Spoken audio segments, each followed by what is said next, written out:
ಯೋಂತಃಪ್ರವಿಶ್ಯ ಮಮ ವಾಚಮಿಮಾಂ ಪ್ರಸುಪ್ತಾಂ ಸಂಜೀವಯತ್ಯ ಕಿಲ ಶಕ್ತಿಧರಸ್ವಧಾಮ್ನಾ ಅನ್ಯಾಂಶ್ಚ ಹಸ್ತಚರಣಶ್ರವಣತ್ವಗಾದೀನ್ ಪ್ರಾಣಾನ್ನಮೋ ಭಗವತೆ ಪುರುಷಾಯ ತುಭ್ಯಂ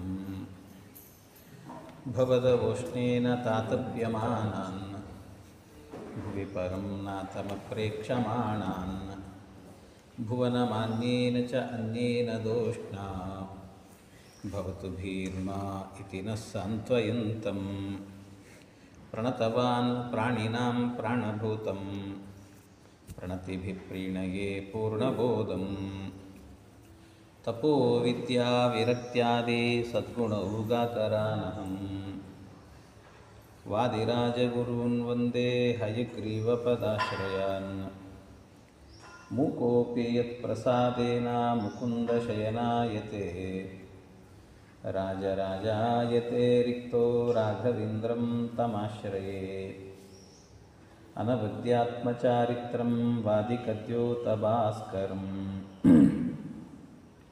ವಿದ್ಯಾಮಾನ್ಯಗುರುಂ ವಂದೇ ವಿದ್ಯಾವಿದ್ಯೋತಭಾಸ್ವರಂ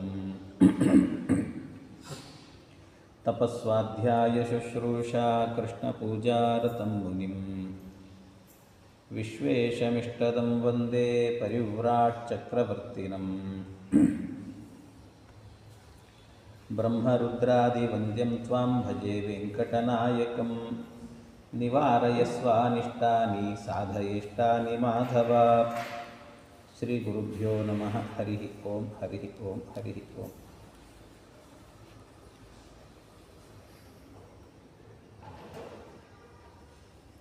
ಭಗವಂತ ಶ್ರೀನಿವಾಸ ಬ್ರಹ್ಮದೇವರನ್ನು ಕರ್ಕೊಂಡು ಬರಬೇಕು ಅಂತ ಗರುಡದೇವರನ್ನು ಕಳಿಸ್ಕೊಟ್ಟಿದ್ದಾನೆ. ಪತ್ರವನ್ನು ಬರೆದು ಕಳಿಸ್ಕೊಟ್ಟಂತೆ. ಆ ಪತ್ರದಲ್ಲಿ ಬರೆದಿತ್ತು, ಪಪಾಟ ಪತ್ರಿಕಾ ಮಿತ್ತಂ ಚೋದಿತೋ ನೇನ ವೈವಿಧಿ. ಆ ಪತ್ರವನ್ನು ಓದು ಅಂತ ಹೇಳಿದಾಗ ಆ ಪತ್ರ ಓದಿದ್ರಂತೆ. ಏನು ಬರೆದಿತ್ತು ಪತ್ರದಲ್ಲಿ ಅಂದರೆ, ಪತ್ರಿಕಾಂ ಕೀರ್ತಯಾಮಾಸ. ಏನಿತ್ತು? ಚಿರಂಜೀವಾಯ ಪುತ್ರಾಯ ಬ್ರಹ್ಮಣೇ ನಾಭಿಜನ್ಮನೆ. ನನ್ನ ನಾಭಿಕಮಲದಿಂದ ಹುಟ್ಟಿದಂಥ ಚಿರಂಜೀವಿ ಪುತ್ರ, ಮಗನೇ, ನಿನಗೆ ಶ್ರೀ ವೆಂಕಟಾದ್ರಿನಾಥಸ್ಯ ಶ್ರೀನಿವಾಸಸ್ಯ ಮಂಗಲಾಹ. ನಿನಗೆ ಆಶೀರ್ವಾದ ಮಾಡ್ತಾ ಇದ್ದೇನೆ, ನಿನಗೆ ಮಂಗಳವಾಗಲಿ. ವೈದಿಕ್ಯ ಆಶೀಷ ಸರ್ವಾಹ, ವೇದ ಮಂತ್ರದ ಎಲ್ಲ ಆಶೀರ್ವಾದಗಳನ್ನು ನಿನಗೆ ಮಾಡ್ತಾ ಇದ್ದೇನೆ. ಕಲವು ಆಕಾಶರಾಜೋಮಿ. ಈ ಕಲಿಯುಗದಲ್ಲಿ ಆಕಾಶರಾಜ ಅಂತ ಒಬ್ಬ ಇದ್ದಾನೆ. ಅವನು ಕನ್ಯಾದಾನಂ ಕರಿಷ್ಯತಿ, ನನಗೆ ಕನ್ಯಾದಾನ ಮಾಡ್ತೇನೆ ಅಂತ ಹೇಳಿದ್ದಾನೆ. ಅದಕ್ಕೆ ಈ ಪತ್ರ ನೋಡಿದ ಕೂಡಲೇ ತಡ ಮಾಡಲಿಕ್ಕೆ ಹೋಗಬೇಡ, ಬಂದೇ ಬಿಡು ನೀನು ಅಂತ ಬರ್ತದೆ ಪತ್ರದಲ್ಲಿ. ನೋಡಿದ ಕೂಡಲೇ ಬಂದುಬಿಡಬೇಕು ಅಂತ ಹೇಳಿದ ಕೂಡಲೇ ಆ ಪತ್ರ ಕೇಳಿದ ಕೂಡಲೇ ಹೊರಟೇ ಬಿಟ್ಟರು ಬ್ರಹ್ಮದೇವರು. ಆ ಬ್ರಹ್ಮದೇವರು ಹೊರಟು ಕೂಡಲೇ ಬ್ರಹ್ಮದೇವರಿಗೇನಾಯ್ತಂತೆ, ಹೋಗುವಾಗ ಸದ್ವಾರಪಾಲೋಪಿ ಹಿರಣ್ಯಗರ್ಭಂ ಪ್ರಣಮ್ಯ ಕಾರ್ಯಾನುಗುಣಂ ವಚೋಬ್ರವೀತ್ ಕಂ ದೇವಮುದ್ದಿಶ್ಯ ಪಿತಾಮಹಾದ್ಯ ನಿಗದ್ಯ ತಾಂ ವಾದ್ಯಮಿತಃಪರಂ ಪ್ರಭೋ. ಆ ಬಾಗಿಲು ಕಾಯ್ತಾ ಇದ್ದಂಥ ದ್ವಾರಪಾಲಕರೆಲ್ಲ ಅವರಿಗೆ ನಮಸ್ಕಾರವನ್ನು ಮಾಡಿ ನೀವು ಪ್ರಯಾಣ ಮಾಡಬೇಕು ಅಂತ ಘೋಷಣೆ ಮಾಡಿ ಬೇರಿ ತಾಡನಗಳನ್ನೆಲ್ಲವನ್ನು ಕೂಡ ಮಾಡಿದ್ರಂತೆ. ಬೇರಿ ತಾಡನವನ್ನೆಲ್ಲ ಮಾಡಿ ಹೋಗಿ ಬನ್ನಿ ಅಂತ ಹೇಳುವಾಗ ಬ್ರಹ್ಮದೇವರು ಹೇಳ್ತಾ ಇದ್ದಾರೆ, ಭಾರತೇಸ್ಮಿನ್ ಮಹೀಖಂಡೇ ಜಂಬೂದ್ವೀಪಸ್ಯ ದಕ್ಷಿಣೆ. ಈ ಭಾರತ ದೇಶದಲ್ಲಿ ಜಂಬೂದ್ವೀಪದಲ್ಲಿ ದಕ್ಷಿಣ ಭಾಗದಲ್ಲಿ ಒಂದು ಶೇಷಾಚಲ ಅಂತ ಒಂದು ಪರ್ವತ ಇದೆ. ಆ ಪರ್ವತದಲ್ಲಿ ನನ್ನಪ್ಪ ಇದ್ದಾನೆ ಶ್ರೀನಿವಾಸ, ಅವನಿಗೆ ವಿವಾಹ ನಿಶ್ಚಯ ಆಗಿದೆ.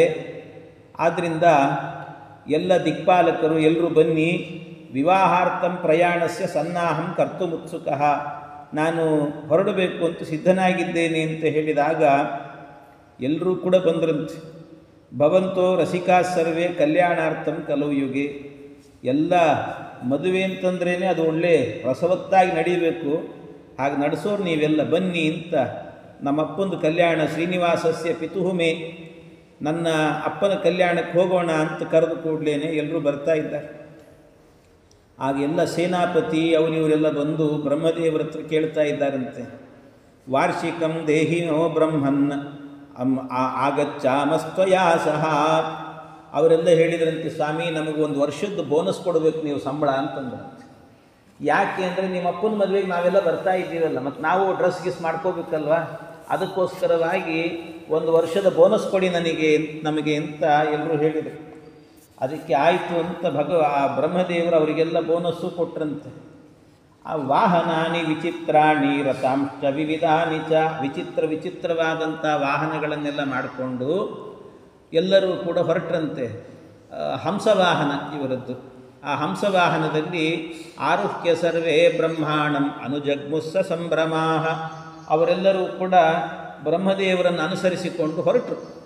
ಬ್ರಹ್ಮದೇವರನ್ನು ಅನುಸರಿಸಿಕೊಂಡು ಹೊರಟಾಗ ಎಲ್ಲ ಬೇರೆ ಆಯುಧಗಳನ್ನೆಲ್ಲ ಹಿಡ್ಕೊಂಡಿದ್ದರು. ಬ್ರಹ್ಮದೇವರು ಮಧ್ಯದಲ್ಲಿ ಕೂತಿದ್ದಾರಂತೆ. ಬಹಳ ಸುಂದರವಾದಂಥ ರಥ ಅದು. ಸತ್ಯಲೋಕ ತಪೋಲೋಕಂ ಜನೋಲೋಕಂ ತತಃಪರಂ. ಸತ್ಯಲೋಕದಿಂದ ತಪೋಲೋಕಕ್ಕೆ ಬಂದ್ರಂತೆ, ಆಮೇಲೆ ಜನೋಲೋಕಕ್ಕೆ ಬಂದ್ರಂತೆ, ಆಮೇಲೆ ಮಹರ್ಲೋಕಕ್ಕೆ, ಸ್ವರ್ಗಲೋಕಕ್ಕೆ, ಆಮೇಲೆ ಇನ್ನೇನು ಬರ್ತಾ ಇದ್ದಾರೆ ಅನ್ನಬೇಕಾದ್ರೆ ಭೂಲೋಕಕ್ಕೆ ಬಂದೇ ಬಿಟ್ರು. ಹೀಗೆ ಭೂಲೋಕಕ್ಕೆ ಬಂದು ಕೂಡಲೇ ಈ ಕಡೆಯಿಂದ ಈ ಶ್ರೀನಿವಾಸ ಇವ್ರು ಬರಬೇಕಾದ್ರೆ ಇನ್ನೂ ವಿಚಿತ್ರ ಏನು ಅಂತಂದರೆ, ಬ್ರಹ್ಮದೇವರು ಬರಬೇಕಾದ್ರೆ ಅವರು ವಾಹನ ಹೋಗ್ತಾ ಇದ್ದರೆ ಅಲ್ಲಲ್ಲಿ ಊರುಗಳಲ್ಲಿ ಕೆಲವರು ಇರ್ತಿದ್ರಂತೆ. ಆ ಕೆಲವರು ಕೂಡ ಬ್ರಹ್ಮದೇವರು ಹೋಗ್ತಿದ್ದಾರೆ ಅಂತ ಅವ್ರು ಹಿಂದೆ ಹೋಗಿಬಿಡೋದು.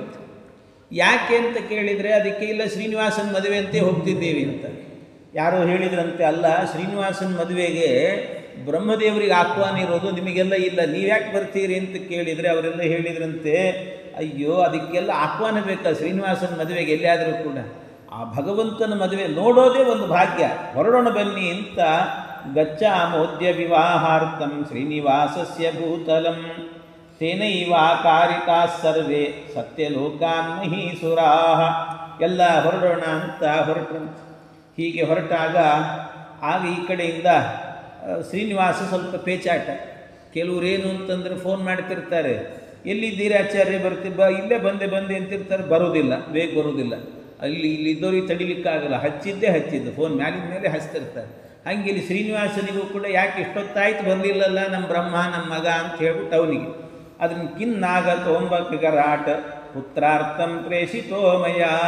ಇನ್ನೂ ಗರುಡನೇ ಬಂದಿಲ್ಲ, ಇನ್ನು ಇವನೇಲಿ ಬರ್ತಾನೆ ಬ್ರಹ್ಮ ಅಂತ, ಅದಕ್ಕೆ ಗರುಡ ಬರಲಿಲ್ಲಲ್ಲ ಅಂತ ಅಂದ್ಕೊಂಡ್ರೆ ಅಷ್ಟರಲ್ಲೇನೆ ಆ ಗರುಡ ಬಂದನಂತೆ. ಆಗ ಕ್ವಚಾರ ಮಮ ಪುತ್ರಸ್ತು ಕೇನಚ ಪ್ರೇಷಿತೋ ಭವಾನ್. ಎಲ್ಲಿದ್ದಾನೋ ನನ್ನ ಮಗ, ಇನ್ನೂ ಬರಲಿಲ್ಲಲ್ಲ ಅಂತ ಹೇಳಿದಾಗ ಆಗ ಒಬ್ಬ ಚಾರ ಬಂದು ಹೇಳಿದಂತೆ, ಅದ್ಯ ಆಗಚ್ಚತಿ ಗೋವಿಂದ ಗಂಗಾಂ ತರತಿ ತೇ ಸುತಃ. ಇಲ್ಲ, ಬ್ರಹ್ಮದೇವರು ಇಲ್ಲೇ ಗಂಗಾ ನದಿ ದಾಟ್ತಾ ಇದ್ದಾರೆ, ಹರಿದ್ವಾರದ ಹತ್ರ ಇದ್ದಾರೆ ಅಂತಂದಂತೆ. ಹರಿದ್ವಾರದ ಹತ್ರ ಇದ್ದಾರೆ, ಬಂದೇ ಬಿಟ್ರು ಅಂತ.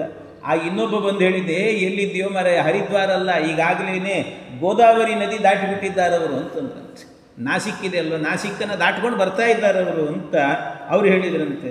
ಇಷ್ಟು ಇವ್ರು ಹೇಳ್ತಾ ಇದ್ದಂತೆ ಅವನಿಗೆ ಸಂತೋಷ ಆಯಿತು ಶ್ರೀನಿವಾಸನಿಗೆ. ಗರುಡದೇವರು ಬಂದರು. ಗರುಡದೇವರು ಹೇಳಿದ್ರಂತೆ, ಇಲ್ಲ ಅವರು ಅಷ್ಟು ದೂರ ಇಲ್ಲ, ಇಲ್ಲೇ ಹತ್ತಿರದಲ್ಲೇನೆ ಕೃಷ್ಣಾ ನದಿ ಇದೆಯಲ್ಲ ಅದನ್ನು ದಾಟ್ತಾ ಇದ್ದಾರೆ ಅಂತಂದ್ರೆ. ಕೃಷ್ಣಾ ನದಿ ದಾಟ್ತಾ ಇದೆ, ಕೃಷ್ಣಾಂ ತೀರ್ಥ ಆತುತೆ ಪುತ್ರ. ಅದಕ್ಕೆ ಮತ್ತೆ ಹೇಳಿದ, ಕರಿ ಕೃಷ್ಣಾ ನದಿಯನ್ನು ಆಗಲಿ ಶ್ರೀಶೈಲ ಪರ್ವತವನ್ನು ಹತ್ತಿಬಿಟ್ಟಿದ್ದಾನೆ ಅಂತಂದು. ಶ್ರೀಶೈಲ ಪರ್ವತಕ್ಕೂ ಬಂದುಬಿಟ್ಟಿದ್ದಾನೆ. ಅಹೋಬಿಲಂ ಸಮಾಪನ್ನ, ಅಹೋಬಿಳಕ್ಕೆ ಬಂದ, ಇನ್ನೇನು ಕ್ಷಣ ಮಾತ್ರದಲ್ಲಿ ಇಲ್ಲಿ ಬರ್ತಾ ಇದ್ದಾನೆ ಅಂತ. ಅಷ್ಟರಲ್ಲಿ ವಿಶ್ವಕ್ಸೇನ ಬಂದಂತೆ. ವಿಶ್ವಕ್ಸೇನ ಬಂದು ಹೇಳ್ತಾನೆ, ಇಲ್ಲ ನಮ್ಮ ಹತ್ರಕ್ಕೆ ಬಂದಿದ್ದಾನೆ, ತುಂಬೂರು ತೀರ್ಥಕ್ಕೆ ಬಂದುಬಿಟ್ಟಿದ್ದಾನೆ ಆಗಲೇ ಅಂತಂದರು.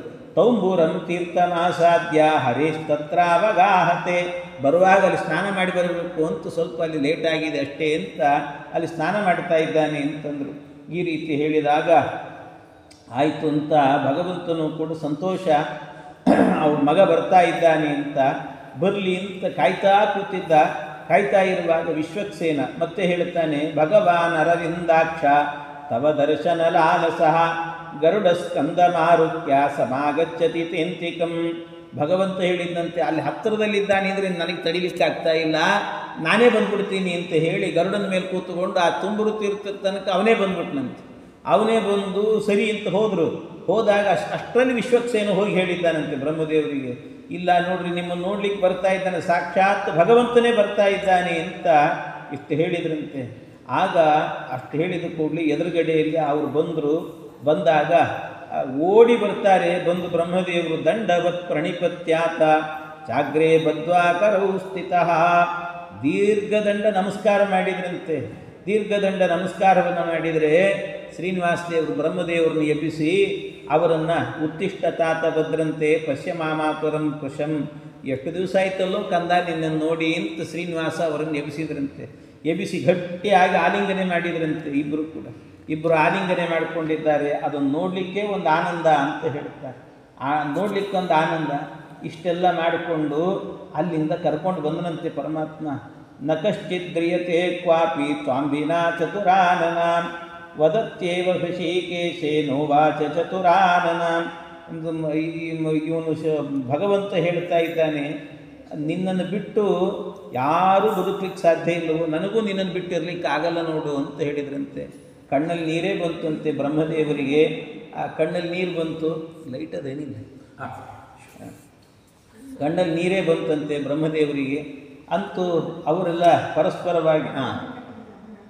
ಪರಸ್ಪರವಾಗಿ ಸಮಾಧಾನದಿಂದಾಗಿ ಬರ್ತಾ ಇದ್ದಾರೆ. ಆಗ ದೇವತೆಗಳೆಲ್ಲರೂ ಕೂಡ ಏನಿದು ತಂದೆ ಮಗ ಇಬ್ಬರು ಕೂಡ ನಿಜವಾಗಲೂ ಕೂಡ ತಂದೆ ಮಗ ಅಂದರೆ ಹಿಂಗಿರ್ಬೇಕು ನೋಡು ಅಂತ. ಸತೇನ ಸದೃಶ ಪುತ್ರೋ ನತೇನ ಜನಕೋ ಭುವಿ ನತೇನ, ಅವನಿಗೆ ಇಂಥ ಮಗ ಇರ್ಲಿಕ್ಕೆ ಸಾಧ್ಯ ಇಲ್ಲ, ಮತ್ತೊಬ್ಬರಿಗೆ ಇಂಥ ಅಪ್ಪನೂ ಇರ್ಲಿಕ್ಕೆ ಸಾಧ್ಯ ಇಲ್ಲ. ಎಷ್ಟು ಪ್ರೀತಿ ಮಗನನ್ನು ಕಂಡ್ರೆ ಅಪ್ಪನಿಗೆ, ಅಪ್ಪನ ಕಂಡ್ರೆ ಮಗನಿಗೆ ಪರಸ್ಪರ ಪ್ರೀತಿ. ಅಪ್ಪ ಏನು ಹೇಳ್ತಾನೆ ಹಾಗೆ ಕೇಳ್ತಾನೆ. ಅಪ್ಪ ಹೇಳಿದ ಅಂತ ಎಷ್ಟು ಸತ್ಯಲೋಕದಲ್ಲಿದ್ದಂಥ ಬ್ರಹ್ಮದೇವರು ತಂದೆ ಹೇಳಿದರು ಅಂತ ಒಂದು ಕ್ಷಣನೂ ವಿಚಾರ ಮಾಡಿದೇನೆ ಸರಸರ ಅಂತ ಬಂದ್ಬಿಟ್ಟಿದ್ದಾರಲ್ಲ, ಎಷ್ಟು ಪ್ರೀತಿ ಅವರಿಗೆ ಅಂತ ಎಲ್ಲ ಹೇಳಿದ್ರಂತೆ. ಆಗ ಭಗವಂತ ಈ ಬ್ರಹ್ಮದೇವರು ಕೇಳ್ತಾ ಇದ್ದಾರೆ, ಕ್ವಚಿತ್ತೇ ಕುಶಲಂ. ಅವ್ರು ಕೇಳಿದರು, ಸರ್ವಮಂಗಲಮಸ್ಮಾಕಂ ತತ್ಪ್ರಸಾದೇನ ಕೇಶವ ತಾತಮೇ ವದತೆ ಕ್ಷೇಮಂ ಪುರಾಣ ಪುರುಷೋತ್ತಮ. ಅಲ್ಲ ಸ್ವಾಮಿ, ನಾವು ನಿನ್ನ ಅನುಗ್ರಹದಿಂದ ಚೆನ್ನಾಗಿದ್ದೀವಿ, ನೀನು ಹೇಗಿದ್ದೀಯಪ್ಪ ಪುರಾಣ ಪುರುಷೋತ್ತಮ ಹೇಳು ಅಂತ ಕೇಳಿದಾಗ, ಅದಕ್ಕೆ ನೀನು ಹೇಗಿದ್ದಿ ಅಂತ ಕೇಳಿದ್ದು. ಈ ಭಾಳ ಹತ್ತಿರದವರಿದ್ದವ್ರು ಯಾರಾದರೂ ಕೇಳಿಬಿಟ್ರೆ ಹಳೆಯದಲ್ಲೇ ನೆನಪಾಗಿಬಿಡ್ತದೆ ಅವರಿಗೆ. ಅದಕ್ಕೆ ಶ್ರೀನಿವಾಸನಿಗೆ ಮತ್ತೆ ನೆನಪಾಗಿಬಿಡ್ತವನಿಗೆ. ನೆನಪಾಯಿತು, ಶುರು ಮಾಡಿದ ಮತ್ತೆ. ಎಲ್ಲಿಂದ? ಏನು ಭೃಗು ಮಹರ್ಷಿಗಳ ಕಾಲಲ್ಲಿ ಒದ್ರಲ್ಲ ಅಲ್ಲಿಂದ ಶುರು ಮಾಡ್ತಾನೆ ಮತ್ತೆ. ಆಗಲಿಂದ ದ್ವಾಪರ ಅಂತೆ ಕೃತಂ ಕರ್ಮ ಶೃಣುಪುತ್ರ ಸಮಾಧಿನ ವೈಕುಂಠೇ ಶೇಷ ತಲ್ಪಸ್ಥಂ ಭೃಗು ಪಾದತಲೇನ ಮಾಂ. ಭೃಗು ಮಹರ್ಷಿಗಳು ಬಂದರು, ಕಾಲಲ್ಲಿ ಒದ್ರು ನನಗೆ. ಆಮೇಲೆ ನಾನು ಹೆಂಡತಿ ಲಕ್ಷ್ಮಿ ಬಿಟ್ಟು ಹೋಗಿಬಿಟ್ರು. ಕರವೀರ ಪುರಂಗತ ತೇನ ದುಃಖೇನ ಸಂತಪ್ತ. ಅದಕ್ಕೆ ದುಃಖ ತಡಿಲಿಕ್ಕಾಗಲಿಲ್ಲ, ಇಲ್ಲಿಗೆ ಬಂದೆ. ಇಲ್ಲಿಗೆ ಬಂದಾಗ ಇದರಲ್ಲಿ ಮತ್ತೆ ವಲ್ಮೀಕದೊಳಗೆ ಹೋಗಿ ಕೂತ್ಕೊಂಡೆ. ವಲ್ಮೀಕದಲ್ಲಿ ಕೂತಾಗ ನಿನಗೆ ಗೊತ್ತಲ್ಲ, ನೀ ಹಾಲು ಕೊಡ್ಲಿಕ್ಕೆ ಬಂದಾಗ ಆಗ ಅವನು ಗೋಪಾಲ ಹೊಡೆದ, ನನ್ನ ತಲೆನೇ ಹೊಡೀತು. ನೀನೇನೋ ಹೋಗಿಬಿಟ್ಟು ನನ್ನ ತಲೆ ಹೊಡೆದಿದ್ದಕ್ಕೆ ಔಷಧ ಮಾಡಿಕೊಂಡು ಎಲ್ಲ ಮಾಡಿಕೊಂಡು ಕೂತಿದ್ದೀನಿ ನಾನು ಅಂತ, ಇಷ್ಟೆಲ್ಲ ಅನುಭವಿಸಿದ್ದೀನೋ ನಾನು ಅಂತ ಹೇಳಿದ. ಅದಕ್ಕೆ ಇಷ್ಟಾದ ಕೂಡಲೇ ಆಮೇಲೆ ಬ್ರಹ್ಮದೇವರು, ಅಲ್ಲ ಮತ್ತು ನಿನಗೆ ಇಷ್ಟು ದಿವಸ ಊಟ ತಿಂಡಿ ಎಲ್ಲ ಯಾರು ನಿನಗೆ ಅಂತಂದರೆ, ಜನನಿ ತವ ಗೋವಿಂದ ಪುತ್ರೇಯಂ ಜನಿತಾಪುರ. ಅದಕ್ಕೆ ಭಗವಂತ ಹೇಳಿದಂತೆ, ಅಯ್ಯೋ ನನ್ನ ಊಟಕ್ಕೇನು ಸಮಸ್ಯೆ ಇಲ್ಲ, ನಿಮ್ಮ ಅಜ್ಜಿ ಇದ್ದಾಳಲ್ಲ ಎಲ್ಲ ನೋಡ್ಕೊಂಡ್ಬಿಟ್ಲು ಅಂತಂದ. ನಮ್ಮಜ್ಜಿನ ಯಾರು ಅಂತ ಬ್ರಹ್ಮದೇವರಿಗೆ ಆಶ್ಚರ್ಯ. ಅದೇ ಬಕುಳಜ್ಜಿ ಅಂತ ಹೇಳ್ತಾನೆ ನೋಡಿ. ಬಕುಳಜ್ಜಿ ಇದ್ಲಲ್ಲ, ಬಕುಳಜ್ಜಿನೇ ನೋಡಿಕೊಂಡ್ಲು ಅಂತ. ಹೌದಾ, ಯಾರು ಇವಳು, ಏನು ಕತೆ ಅಂತ ಕೇಳುವಾಗ ಮತ್ತೆ ಅಲ್ಲಿಂದ ಅವಳ ಕತೆ ಕೇಳಿದ್ರೆ ಮತ್ತೆ ಹಿಂದಿನ ಶುರು ಮಾಡಿದ. ಇವಳು ಯಾರು ಅಂತಂದರೆ ಯಶೋದೆ ಅಂತ ಗೊತ್ತಲ್ಲ ನಿನಗೆ, ಕೃಷ್ಣಾವತಾರದಲ್ಲಿ ಅಂತ ಶುರು ಮಾಡಿದ. ಯಶೋಧ ಬಕುಲ ಭೂತ್ವ ವರ್ತತೆ ವೆಂಕಟಾಚಲೆ. ಮತ್ತು ನಾ ಏನು ಅದನ್ನ ಹೇಳಲಿಕ್ಕೆ ಹೋಗಲ್ಲ, ಶ್ರೀನಿವಾಸ ಹೇಳಿದ್ದಾನೆ ಪಾಪ ಅದನ್ನೆಲ್ಲ. ಅಂತೂ ನನಗೆ ಇವಳೆಲ್ಲ ಮಾಡಿಕೊಂಡಿದ್ದಾಳೆ. ಜೊತೆಗೆ ಯಾಂ ಆಕಾಶ ಪ್ರಭೋ ಪುತ್ರೀನ್ ನಾಮ್ನಾ ಪದ್ಮಾವತಿನ್ ವಿದುಹು. ಈಗ ನನಗೆ ಆಕಾಶರಾಜನ ಮಗಳು ಪದ್ಮಾವತಿ, ಅವಳನ್ನು ವಿವಾಹ ಮಾಡಿಕೊಡ್ತೇನೆ ಅಂತ ಹೇಳಿದ್ದಾರೆ. ಆದ್ದರಿಂದ ನಿಮ್ಮನ್ನು ಕರೆಸಿದ್ದೇನೋ ನಾನು ಅಂತ ಹೇಳಿದಾಗ ಅಷ್ಟರಲ್ಲೇನೆ ದೂರದಲ್ಲಿ ಒಂದು ವಾದ್ಯ ಶಬ್ದ ಕೇಳಿಸ್ತಂತೆ. ವಾದ್ಯ ಶಬ್ದ ಕೇಳಿಸ್ತಾ ಇದೆ. ಆ ವಾದ್ಯ ಶಬ್ದ ಕೇಳಿದ ಕೂಡಲೇ ಶ್ರೀನಿವಾಸ ಹೇಳ್ತಾನೆ, ಕಸ್ಯ ವಾದ್ಯವಿದಂ ಬ್ರೂಹಿ ಕಷ್ಟಮಾಮುಪಗಚ್ಚತಿ. ಯಾರು ನನ್ನನ್ನು ನೋಡ್ಲಿಕ್ಕೆ ಯಾರು ಬರ್ತಿದ್ದಾರೆ, ಮತ್ಯಾರು ಬಂದರು ಅಂತ ಹೇಳ್ತಾ ಇದ್ದಂತೇನೆ ಆಗ ಹೇಳಿದ್ರಂತೆ, ಬೇರೆ ಯಾರು ಅಲ್ಲ, ಸಾಕ್ಷಾತ್ ವಾಯುದೇವರು ಬರ್ತಾ ಇದ್ದಾರೆ ಅಂತ ದುಂದುಬಿ ನಾದಗಳನ್ನೆಲ್ಲ ಮಾಡಿಕೊಂಡು ಬರ್ತಾ ಇದ್ದಾರೆ. ವಾಯುದೇವರು ಜಿಂಕೆ ಮೇಲೆ ಕೂತ್ಕೊಂಡು ಬರ್ತಿದ್ದಾರೆ, ಜಿಂಕೆ ವಾಹನವರು, ಆದ್ದರಿಂದ ಜಿಂಕೆ ಮೇಲೆ ಕೂತ್ಕೊಂಡು ಬರ್ತಾ ಇದ್ದಾರೆ ಅಂತ ಹೇಳಿ ಏಣಂ ಸಮಾರುಹ್ಯ ಸ ಭಾರತೀಶಃ ಸುಗಂಧಮಾದಾಯ ಯಯೌ ಗಿರೀಂದ್ರಂ ಜ್ಯೇಷ್ಠಂ ಸುತಂ ಶ್ರೇಷ್ಠಗುಣಂ ಜನಾರ್ದನಃ ಮೋಕ್ಷಾವಲಂಬಂ ದದೃಶೇ ಮುದಾನ್ವಿತಃ. ಶ್ರೀನಿವಾಸನಿಗೆ ಸಂತೋಷ ಆಯಿತು. ಪುತ್ರಾಣಾಂ ಮಮ ಕಲ್ಯಾಣ ಗರಿಷ್ಠೋ ಭಾರತೀಪತೆ, ನನ್ನ ಮಕ್ಕಳಲ್ಲಿ ಅತ್ಯಂತ ಪ್ರೀತಿಪಾತ್ರನಾದ ಮಗನೇ ಇವನು ಅಂತ ಆ ವಾಯುದೇವರನ್ನು ಹತ್ತಿರಕ್ಕೆ ಕರೆದ್ರಂತೆ. ಕರೆದು ಆಮೇಲೆ ಭಾರತೀ ಸಹಿತವಾಗಿ ಬಂದಿದ್ದಾರೆ, ಸೊಸೆನೂ ಬಂದಿದ್ದಾಳಂತೆ. ಆಗ ಈ ರೀತಿ ನೋಡಿ ಹೇಳ್ತಾ ಇರುವಂತೆ ಆ ವಾಯುದೇವರಿಗೆ ಆಹ್ವಾನ ಮಾಡುತ್ತಿದ್ದಾರೆ. ಅಷ್ಟರಲ್ಲೇ ಹಿಂದೆ ರುದ್ರದೇವರು ಬಂದ್ಬಿಟ್ರಂತೆ. ರುದ್ರದೇವರು ಬಂದರು. ವದತ್ಯೇವಂ ಶ್ರೀನಿವಾಸೇ ನೀಲಕಂಠೋಭ್ಯಪದ್ಯತ ಪಿತಾಮಹಂಚ ಪಿತರಂ ಭವಂದೇ ವಸುಧಾಧಿಪ. ನಮ್ಮ ಅಜ್ಜ ನೀನು ಅಂತ ರುದ್ರದೇವರು ನಮಸ್ಕಾರ ಮಾಡಿದ್ರಂತೆ ಶ್ರೀನಿವಾಸನಿಗೆ. ಯಾಕೆಂದರೆ ಬ್ರಹ್ಮದೇವರು ಮಕ್ಕಳವರು, ಬ್ರಹ್ಮದೇವರು ಭಗವಂತನ ಮಕ್ಕಳು, ಆದ್ದರಿಂದಾಗಿ ನಮ್ಮ ಅಜ್ಜ ಅಂತ ಅಂದ್ಕೊಂಡು ಅವರಿಗೆ ನಮಸ್ಕಾರವನ್ನು ಮಾಡಿದ್ರಂತೆ. ಜೊತೆಗೆ ಬ್ರಹ್ಮದೇವರಿಗೂ ನಮಸ್ಕಾರ ಮಾಡಿದ್ರಂತೆ. ಪಾರ್ವತ್ಯ ಷಣ್ಮುಖೇನಾಥ, ಪಾರ್ವತಿ ಬಂದಿದ್ದಾಳೆ, ಮಗನಾದಂಥ ಷಣ್ಮುಖ ಬಂದಿದ್ದಾನೆ, ಇವರೆಲ್ಲರೂ ಕೂಡ ಬಂದಿದ್ದಾರಂತೆ. ಇಷ್ಟು ಬಂದು ನಿಂತಿದ್ದಾರೆ ಎಲ್ಲರೂ ಕೂಡ. ತಮಾಯಾಂತ ಮುಪಾಲಕ್ಷ್ಯ ಭಗವಾನಾಹ ಭೂಮಿಪ ಧನಾಧಿಪ ಮಹಾಪ್ರಾಜ್ಞ ಧನವಾನ್ ಭವ ಸರ್ವದಾ ಇತ್ಯಾಶಿಷಾನಂದಯತಿ ಹೃಷಿಕೇಶೇ ಧನೇಶ್ವರಂ. ಅಷ್ಟರಲ್ಲಿ ಕುಬೇರ ಬಂದ. ಕುಬೇರನಿಗೂ ಕೂಡ ಹೇಳಿದಂತೆ ಎಲ್ಲ ವ್ಯವಸ್ಥಿತವಾಗಿ ನಡಿಬೇಕು, ಇಷ್ಟು ಜನ ಬರ್ತಾ ಇದ್ದಾರೆ ಅಂತ ಹೇಳಿದ. ಎಲ್ಲರನ್ನೂ ಕೂಡ ಆಲಿಂಗನೆಯನ್ನು ಮಾಡಿಕೊಂಡು ಪರಮಾತ್ಮ ಎಲ್ರಿಗೂ ಆಹ್ವಾನವನ್ನು ಮಾಡಿದಂತೆ, ನನ್ನ ಮದುವೆಗೆ ಬಂದಿದ್ದೀರಿ ಅಂತ ಸಂತೋಷ ಆಯಿತು ನನಗೆ ಅಂತ ಪರಮಾತ್ಮ ಹೇಳ್ತಾನೆ. ಆಮೇಲೆ ಪಶ್ಯೇಂದ್ರ ಗರ್ವಮತುಲಂ ಅಸ್ಯ ವಿಶ್ವಕೃತೋಧುನಾ. ಇಷ್ಟೆಲ್ಲ ಆದರೂ ಕೂಡ ಈ ಯಾರು ವಿಶ್ವಕರ್ಮ ಮತ್ತು ಇಂದ್ರ ಇವರೆಲ್ಲ ಸ್ವಲ್ಪ ತಡವಾಗಿ ಬಂದ್ರಂತೆ. ಎಷ್ಟು ಅವರು ತಡವಾಗಿ ಬಂದಾಗ ಅವರಿಗೆ ಹೇಳ್ತಾ ಇದ್ದಾನಂತೆ, ಏನೋ ವಿಶ್ವಕರ್ಮ ನಿನಗೆ ಅಹಂಕಾರ ಜಾಸ್ತಿ ಆಗಿದೆ ನೋಡು ಅಂತಂದ. ಯಾಕೆಂದ್ರೆ ಇಷ್ಟು ಲೇಟಾಗ ಬರೋದು ನನ್ನ ಮದುವೆಗೆ ಅಂತ ಹೇಳಿಬಿಟ್ಟು, ಬರಲಿಕ್ಕಾಗಲ್ವ ಬೇಗ ನೀವು ಅಂತ ಅವರಿಗೆಲ್ಲ ಯಥಾನ್ಯಾನ್ ಪಶ್ಯತಿ ಸುರಾನ್ ತಥಾ ಮಾಮಪಿ ಪಶ್ಯತಿ ಸಾಧು ಜಾತಂ ಸುರಶ್ರೇಷ್ಠ ತ್ಯಜೈನಮಸ ಅಸಮಂಜಸಂ. ಅದಕ್ಕೆ ಅವರೆಲ್ಲ ಬಂದು ಕೂಡಲೇ ಅವರಿಗೂ ಮತ್ತೆ ತಮಾಷೆ ಮಾಡಿಕೊಂಡೇನೆ ಹತ್ತಿರಕ್ಕೆ ತಗೊಂಡಂತೆ ವಿಶ್ವಕರ್ಮಾದಿಗಳು ಬಂದು ನಮಸ್ಕಾರ ಮಾಡ್ತಾರೆ. ಆಗ ಅಲ್ಲಿ ಇವರಿಗೆ ಹೇಳ್ತಾ ಇದ್ದಾನಂತೆ, ಭಗವಂತ ಹೇಳ್ತಾ ಇದ್ದಾನಂತೆ, ನೀವೆಲ್ಲ ಒಂದು ಕೆಲಸ ಮಾಡಬೇಕು. ಏನು ಅಂದರೆ ಆ ಆಕಾಶರಾಜನಿಗೆ ನಾವು ಎಷ್ಟು ಜನ ಬರ್ತೀವಿ ಏನು ಅನ್ನೋ ಪರಿಕಲ್ಪನೆ ಇರಲ್ಲ ಅವರಿಗೆ. ಏನೋ ಸಣ್ಣದೊಂದೇನೋ ಒಂದು ಮದುವೆ ಮಂಟಪ ಮಾಡಿ ತಯಾರು ಮಾಡಿಸಿಟ್ರೆ ಇಷ್ಟು ಜನ ಬಂದಿರ್ತಾರೆ, ಅವ್ರಿಗೆ ನೋಡಲಿಕ್ಕೆ ಮಾಡಲಿಕ್ಕೆ ಆಗಲ್ಲ. ಊಟದ ವ್ಯವಸ್ಥೆ ಎಲ್ಲ ಆಗಬೇಕು, ಅದಕ್ಕೆ ಚೆನ್ನಾಗಿ ಆಗಬೇಕು. ಅದಕ್ಕೋಸ್ಕರವಾಗಿ ಇಂದ್ರ ವಿಶ್ವಕರ್ಮ ನೀವೆಲ್ಲರೂ ಹೋಗಿಬಿಟ್ಟು ಮೊದಲೇ ಅಲ್ಲೆಲ್ಲ ವ್ಯವಸ್ಥೆಗಳನ್ನು ಮಾಡಿರಿ, ನೀವು ಮದುವೆ ಮಂಟಪವನ್ನು ನಿರ್ಮಾಣ ಮಾಡಿರಿ ಅಂತ ಭಗವಂತ ಹೇಳಿ ಕಳಿಸ್ತಾ ಇದ್ದಾನಂತೆ. ದೇವಾದಿದೇವ ದೇವೇಶ ಸ್ವಲ್ಪಸ್ಯ ಮಮ ಕಾರಣಾತಿ ಇಯಾನ್ ಕೋಪಕ್ಕೆ ಮರ್ತಂತೆ. ಆದ್ದರಿಂದ ನಾನು ತಡವಾಗಿ ಬಂದಿದ್ದೀನಿ ಅಂತ ಬೇಜಾರು ಮಾಡ್ಕೋಬೇಡ ಅಂತ ಇಂದ್ರ ಬೇರೆ ಹೇಳ್ತಾನೆ. ಆಯಿತು ನಾನು ಮಾಡಿಕೊಡ್ತೇನೆ ಅಂತ ಹೇಳಿ ಇವರೆಲ್ಲ ಹೊರಟ್ರಂತೆ. ಆಗ ಭಗವಂತ ಹೇಳಿದ ಏನೇನು ಮಾಡಬೇಕು ಅನ್ನೋದನ್ನೆಲ್ಲ ಬಹಳ ಚೆನ್ನಾಗಿ ಹೇಳ್ತಾನೆ. ಆಕಾಶ ರಾಜನಗರಂ ಗಚ್ಚ ಶೀಘ್ರಂ ಶಚೀಪತೆ ರಾಜಾನಂ ಸಾಂತ್ವವಚನೈ ಕಾರ್ಯೇ ಕರ್ಮಣಿ ಬೋಧಯ.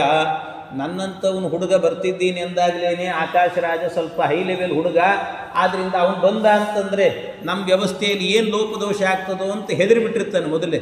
ಆದ್ದರಿಂದ ಮೊದಲು ಏನು ಮಾಡಬೇಕು ಅಂದರೆ ಆಕಾಶ ರಾಜನಿಗೆ ಹೋಗಿ ಸಮಾಧಾನ ಮಾಡಿರಿ ಅಂತ, ನಾವೇನು ನಿಮಗೆ ಹೆದರಿಸೋದಿಲ್ಲ ನಾವು ಅಂತ ಸಮಾಧಾನ ಮಾಡಿರಿ ಅಂತಂದರು. ಯಾಕೆಂದರೆ ಹೆಣ್ಣಿನ ಕಡೆಯವರು ಅಂದರೆ ಪಾಪ ಈಗೆಲ್ಲ ಇಲ್ಲ, ಮತ್ತೆ ಆ ಕಾಲದಲ್ಲಿ ಇತ್ತಷ್ಟೇ. ಆಗೆಲ್ಲ ಹೆಣ್ಣಿನ ಕಡೆಯವರಿಗೆಲ್ಲ ಗಂಡು ಬರ್ತಾ ಇದ್ದಾರೆ ಅಂದರೆ ಗಾಬರಿ ಒಂದು ಸರ್ತಿ. ಈಗೇನು ಬಂದು ಮಾಡ್ಕೊಳ್ರಿ ಇಲ್ಲಾಂದ್ರೆ ಹೋಗ್ರಿ ಅಂತಾರಷ್ಟೇ. ಹಾಗೆ ಅಂತೂ ಅವನಿಗೆ ಹೆದರಿಕೆ ಆಗಿರುತ್ತದೆ ಅಂತ ಈ ಶ್ರೀನಿವಾಸ ಹೇಳಿ ಕಳಿಸಿದ್ದ. ಸಾಂತ್ವನ ಮಾಡಿರಿ, ಅವನಿಗೆ ಹೆದರಬೇಡ ಅಂತ ಹೇಳ್ರಿ, ನಾವೆಲ್ಲ ಜೊತೆಗಿದ್ದೀವಿ ಅಂತ ಹೇಳ್ರಿ ಅಂತಂದ. ತತ್ರ ಅಪ್ಯನೇನ ಕರ್ತವ್ಯಂ ಸಭಾಗೇಹಾಧಿಕಾರಯ. ಅಲ್ಲಿ ಒಂದು ಸಭಾಮಂಟಪ ಅಂತ ಆಗಬೇಕು. ಮತ್ತು ಬಂದವರೆಲ್ಲ ಇಳ್ಕೊಳ್ಳಿಕ್ಕೆ ಅಂತ ಸ್ಪೆಷಲ್ ರೂಮ್ಗಳ ವ್ಯವಸ್ಥೆ ಆಗಬೇಕು. ಇದನ್ನೆಲ್ಲ ನೋಡ್ಕೊಳ್ಬೇಕು ಅಂತ ಹೀಗೆ ವಾಸುದೇವಸ್ಯ ವಾಕ್ಯಾನಿ ಶ್ರುತ್ವ ಭಕ್ತ್ಯ ಶಚೀಪತಿ, ಆ ಶಚೀಪತಿ ಇಂದ್ರ ಹೊರಟನಂತೆ ಅಲ್ಲಿಂದ. ಆಮೇಲೆ ಸಂಚಿದ್ಯ ಚ ಮಹಾರಾಜ ವನಾನಿ ಗಿರಿಗಕ್ವರಾನ್ ವಿಷಮಾಂಚ ಸಭಾಂಚಕ್ರೆ ಧರಾಂ ತಾಂ ಧರಣೀಪತಿ. ಆಮೇಲೆ ಇವರೆಲ್ಲ ಹೋಗಿ ಇಡೀ ಆ ದೊಡ್ಡದಾಗಿರುವಂಥ ಒಂದು ವಿವಾಹ ಮಂಟಪವನ್ನು ಹಾಕಿದ್ರಂತೆ. ಹಾಗೆ ಆ ಕಲ್ಯಾಣ ವೇದಿ ಅನ್ನುವಂಥದ್ದು ರತ್ನಗಳಿಂದ ಖಚಿತವಾಗಿತ್ತು ಅಂಥದ್ದನ್ನು. ಆಮೇಲೆ ಅಲ್ಲಲ್ಲಲ್ಲಿ ಆಗಬೇಕಾದ್ರೆ ಪೂರ್ಣ ಕುಂಭಗಳಿದ್ದುವಂತೆ ಅಂಥದ್ದು, ಮತ್ತು ಮುತ್ತು ರತ್ನ ಚಿತ್ರ ವಿಚಿತ್ರವಾಗಿರುವಂತಹ ಎಲ್ಲ ಅಲಂಕಾರಗಳಿಂದ ಕೂಡಿತ್ತು ಅಂತ ಹೇಳುತ್ತಾರೆ. ಕಲ್ಯಾಣ ವೇದಿಂ ಕಮನೀಯ ರತ್ನೈ ಸಂಪೂರ್ಣ ಕಕ್ಷೈ ಸುಕೃತಾಂ ವಿಚಿತ್ರಾಂ ಸ್ತಂಭೈರ್ಯುತಾಂ ಮೌಕ್ತಿಕ ರತ್ನ ಚಿತ್ರಾಂ ನಾರಾಯಣಸ್ಯೈವ ನೃಪೇಣ ನಿರ್ಮಿತಾಂ. ಇಷ್ಟೆಲ್ಲ ಮಾಡಿದ್ರಂತೆ. ಜೊತೆಗೆ ಭಗವಂತ ಹೇಳಿದ ಏನು ಅಂದರೆ, ನೀವು ಹೋಗಿರ್ತೀರಿ ಧನಧಾನ್ಯ ಸಮಾಕೀರ್ಣಂ ರತ್ನತೋರಣ ಮಂಡಿತಂ ವಾಪಿ ಕೂಪಶತಂ. ಅಲ್ಲೇನಾಗಬೇಕು ಅಂದರೆ ಬಂದವರಿಗೆಲ್ಲ ಸ್ನಾನಕ್ಕೆ ತೊಂದರೆ ಆಗಿಬಿಡಬಾರ್ದು. ಆಮೇಲೆ ಬಂದವರಿಗೆಲ್ಲ ಏನು ಅಂದರೆ ಸ್ನಾನ ಎಲ್ಲಿ ಮಾಡೋದು ಅಂತ ಗೋಳಾಗಿಬಿಡ್ತದೆ. ಹಂಗೆಲ್ಲ ಆಗಬಾರ್ದು. ಅದಕ್ಕೇನು ಮಾಡಬೇಕು, ವಾಪಿ ಕೂಪಶತಂ, 100 ಬಾವಿ ತೋಡಿಸ್ರಿ ಅಂತಂದಂತೆ. 100 ಬಾವಿ ತೋಡಿಸಿದ್ದಾನಂತೆ ಭಗವಂತ. ಇಷ್ಟೆಲ್ಲ ಮಾಡಿ ಆಮೇಲೆ ಅದಕ್ಕೋಸ್ಕರ ಆಮೇಲೆ ಗಜಶಾಲೆ ಅಂತ. ಯಾಕೆಂದರೆ ಕೆಲವರು ಆನೆ ಮೇಲೆ ಬಂದಿರ್ತಾರೆ, ಕೆಲವರು ಕುದುರೆ ಮೇಲೆ ಬಂದಿರ್ತಾರೆ. ಬಂದವರೆಲ್ಲರೂ ಕೂಡ ಮದುವೆ ಮಂಟಪದ ಒಳಗೇನೆ ತಂದಿಟ್ಬಿಟ್ರೆ ಎಲ್ಲವನ್ನು ಏನು ಮಾಡಬೇಕು? ಅದಕ್ಕೆ ಪಾರ್ಕಿಂಗ್ ವ್ಯವಸ್ಥೆ ಅಂತೀರಿ. ಈಗೆಲ್ಲ ಏನಂದರೆ ಆಗಿನ ಕಾಲದಲ್ಲೆಲ್ಲ ಆನೆ ಕುದುರೆ ಇವೇ ವಾಹನಗಳು. ಆದ್ದರಿಂದ ಅವುಗಳು ಬಂದಾಗ ಅವುಗಳಿಗೆಲ್ಲ ಗಜಶಾಲೆ ಮತ್ತು ಅಶ್ವಶಾಲೆ ಇವುಗಳನ್ನು ಕಟ್ಟಬೇಕು ಅಂತ ಹೇಳಿದ್ರಂತೆ. ಅದಕ್ಕೆ ಯೋಗ್ಯವಾದಂಥ ವ್ಯವಸ್ಥೆಗಳೆಲ್ಲ ನಡೀಬೇಕು ಅಂತ ಪರಮಾತ್ಮ ಹೇಳಿದ್ದ. ಇದರಂತೆ ಎಲ್ಲವನ್ನು ಕೂಡ ಪರಮಾತ್ಮ ಹೇಳಿ, ಆಕಾಶ ರಾಜಸ್ಯ ಸುತಾಸ್ತಿ ಯಾಸುರ ಇಚ್ಛಾಮಿ ಕರ್ತುಂ ಕಿಲ ತತ್ಕರಗ್ರಹಂ ಅಂಗೀಕೃತಂ ಚೇದ್ಭವದೀಯ ಮಂಡಲೈ ಅಂಗೀಕರೋಮ್ಯಾಶು ಸುರಾಜ ಕನ್ಯಾಂ. ನೀವೆಲ್ಲ ಒಪ್ಪಿದ್ರಿ ಅಂತಾದರೆ ನಾನು ಮದುವೆ ಮಾಡ್ಕೊಳ್ತೀನಿ ಆ ಪದ್ಮಾವತಿನಿ ಅಂತ ಮತ್ತೆ ಹೇಳ್ತಾನೆ. ಇಷ್ಟು ಜನ ಬಂದಿದ್ದೀರಿ, ನೀವು ಹೇಳ್ರಿ ಒಂದು ಮಾತು, ಇದಕ್ಕೆಲ್ಲ ವ್ಯವಸ್ಥೆ ಮಾಡ್ಲಿಕ್ಕೆ ತಾನೇ ಎಲ್ಲ ಕಳಿಸಿದ್ದಾನೆ, ಮತ್ತು ನೀವೊಂದು ಮಾತು ಹೇಳ್ರಿ ಅಂತ ಕೇಳ್ತಾನೆ. ಮತ್ತೆ ಆಯಿತು ಅಂತ ಎಲ್ಲರೂ ಕೂಡ ವಯಂತು ದಾಸಭಾವೇನ ತಿಷ್ಟಾಮ ಪುರುಷೋತ್ತಮ. ಸ್ವಾಮಿ, ನಾವೆಲ್ಲ ನಿನ್ನ ದಾಸರು, ನೀನೇನು ಹೇಳ್ತೀಯೋ ಅದನ್ನು ಕೆಲಸ ಮಾಡಲಿಕ್ಕೆ ಬಂದಿದ್ದೀವಿ ನಾವು. ನೀನು ವಿವಾಹ ನೋಡೋದೇ ಒಂದು ಭಾಗ್ಯ ನಮ್ಮದು ಅಂತ ಎಲ್ಲ ಹೇಳಿದ್ರಂತೆ. ವಿನೋದ ವಚನಂ ಕೃಷ್ಣ ಭಾಷಸೆ ಪ್ರಾಕೃತೋ ಯತ. ಈ ರುದ್ರ ಇದ್ದಾನಲ್ಲ ಮೊಮ್ಮಗ, ಅವನು ಬಂದು ಹೇಳಿದ್ನಂತೆ, ತಾತ ಏನಿದು ಸುಮ್ಮನೆ ನಮ್ಮನ್ನು ತಮಾಷೆ ಮಾಡ್ತಿದ್ಯಾ ನೀನು ಅಂತ ಅವನು ಪಾಪ ರುದ್ರ ಮಾತಾಡಿದ. ಅಂತೂ ಎಲ್ಲರೂ ಹೇಳ್ತಾ ಇದ್ದಂತೆ, ಸರ್ವಜ್ಞಸ್ತ್ವಂ ದಯಾಸಾರ್ಯ ಸಂತ ಸತ್ಯ ಸಂಕಲ್ಪವಾನಸಿ. ನೀನು ಸತ್ಯ ಸಂಕಲ್ಪ, ನೀ ಹೆಂಗೆ ಹೇಳ್ತೀವೋ ಹಂಗೆ ಮಾಡ್ತೀವಿ ನಾವು ಅಂತ ಅವನು ಬ್ರಹ್ಮದೇವರು ಬಂದು ಹೇಳಿದ್ರಂತೆ. ಇಷ್ಟೆಲ್ಲ ಹೇಳಿದಾಗ ಭಗವಂತ ಪರಮಾತ್ಮ ಹೇಳಿದ, ಕೆಲವೆಲ್ಲ ವ್ಯವಸ್ಥೆ ಆಗಬೇಕು. ವಸಿಷ್ಠಂಚ ಮಹಾಭಾಗಂ ಪೌರೋಹಿತ್ಯನ್ಯಯೋಜಯಿತು. ಬ್ರಹ್ಮದೇವರೇ ನೀವೇ ಅದನ್ನು ವ್ಯವಸ್ಥೆ ಮಾಡಬೇಕು, ಎಲ್ಲ ಯಾರ್ಯಾರು ಯಾವ್ಯಾವ ಕೆಲಸ ಮಾಡಬೇಕು ಅನ್ನೋದನ್ನು ನೀನೇ ಹಂಚಿಬಿಡು ಅಂತಂದರು. ಅದಕ್ಕೆ ಬ್ರಹ್ಮದೇವರು ಮಾಡಿದ್ದೇನು ಅಂದರೆ, ಮೊದಲು ಪುರೋಹಿತರ ವ್ಯವಸ್ಥೆ ಆಗಬೇಕು. ಅದಕ್ಕೆ ಪುರೋಹಿತರು ಯಾರು ಅಂತಂದರೆ ವಸಿಷ್ಠರೇ ಪುರೋಹಿತರು ಅಂತ ಹೇಳಿದಂತೆ. ವಸಿಷ್ಠ ಮಹರ್ಷಿಗಳು ಪೌರೋಹಿತ್ಯ ಮಾಡಬೇಕು. ಅವರಿಗೆ ಸ್ವಲ್ಪ ಯಜುರ್ವೇದದ ಮಂತ್ರಗಳು ಗೊತ್ತಿದೆ. ಕೆಲವರು ಏನು ಕರೆದ್ರು ಕೂಡ ಬರೀ ಋಗ್ವೇದವೇ ಹೇಳ್ತಿರ್ತಾರೆ. ನಮಗೆ ಯಜುರ್ವೇದದಿಂದ ಆಗಬೇಕು, ಯಾಕೆಂದರೆ ಶ್ರೀನಿವಾಸ ಅಂದರೆ ಯಜುರ್ವೇದ. ಅದಕ್ಕೋಸ್ಕರವಾಗಿ ಯಜುಶಾಖಾ ಮಹಾಮಂತ್ರೈ ಕರ್ತವ್ಯಂ ಸ್ವಸ್ತಿ ವಾಚನಂ, ಯಜುರ್ವೇದದಿಂದ ನಡಿಬೇಕು ಅಂತಂದ. ಆಮೇಲೆ ಇನ್ನು ಭಗವಂತ ಹೇಳಿದ, ಯಾವ ದೇವತೆಗಳು ಏನು ಕೆಲಸ ಮಾಡಬೇಕಾದರೂ ಕೂಡ ಎನಿ ಡೌಟ್ಸ್ ಏನಿದ್ರೂ ಕೂಡ ಬ್ರಹ್ಮದೇವರನ್ನೇ ಕೇಳಬೇಕು. ಪಾರ್ಪತ್ಯಗಾರ ಯಾರು ಅಂತಂದರೆ ಬ್ರಹ್ಮದೇವರು ಅಂತಂದರು. ಸರ್ವೇಷಾಮಪಿ ದೇವಾನಾಂ ಯಜಮಾನೋ ಭವಾನಿತಿ ದೇವಾನಾಂಚ ಋಷೀಣಾಂಚ ಮಾನನೇ ಶಂಕರ ಸ್ವಯಂ. ಇನ್ನು ಊಟದ ವ್ಯವಸ್ಥೆ ಇರ್ತದೆ.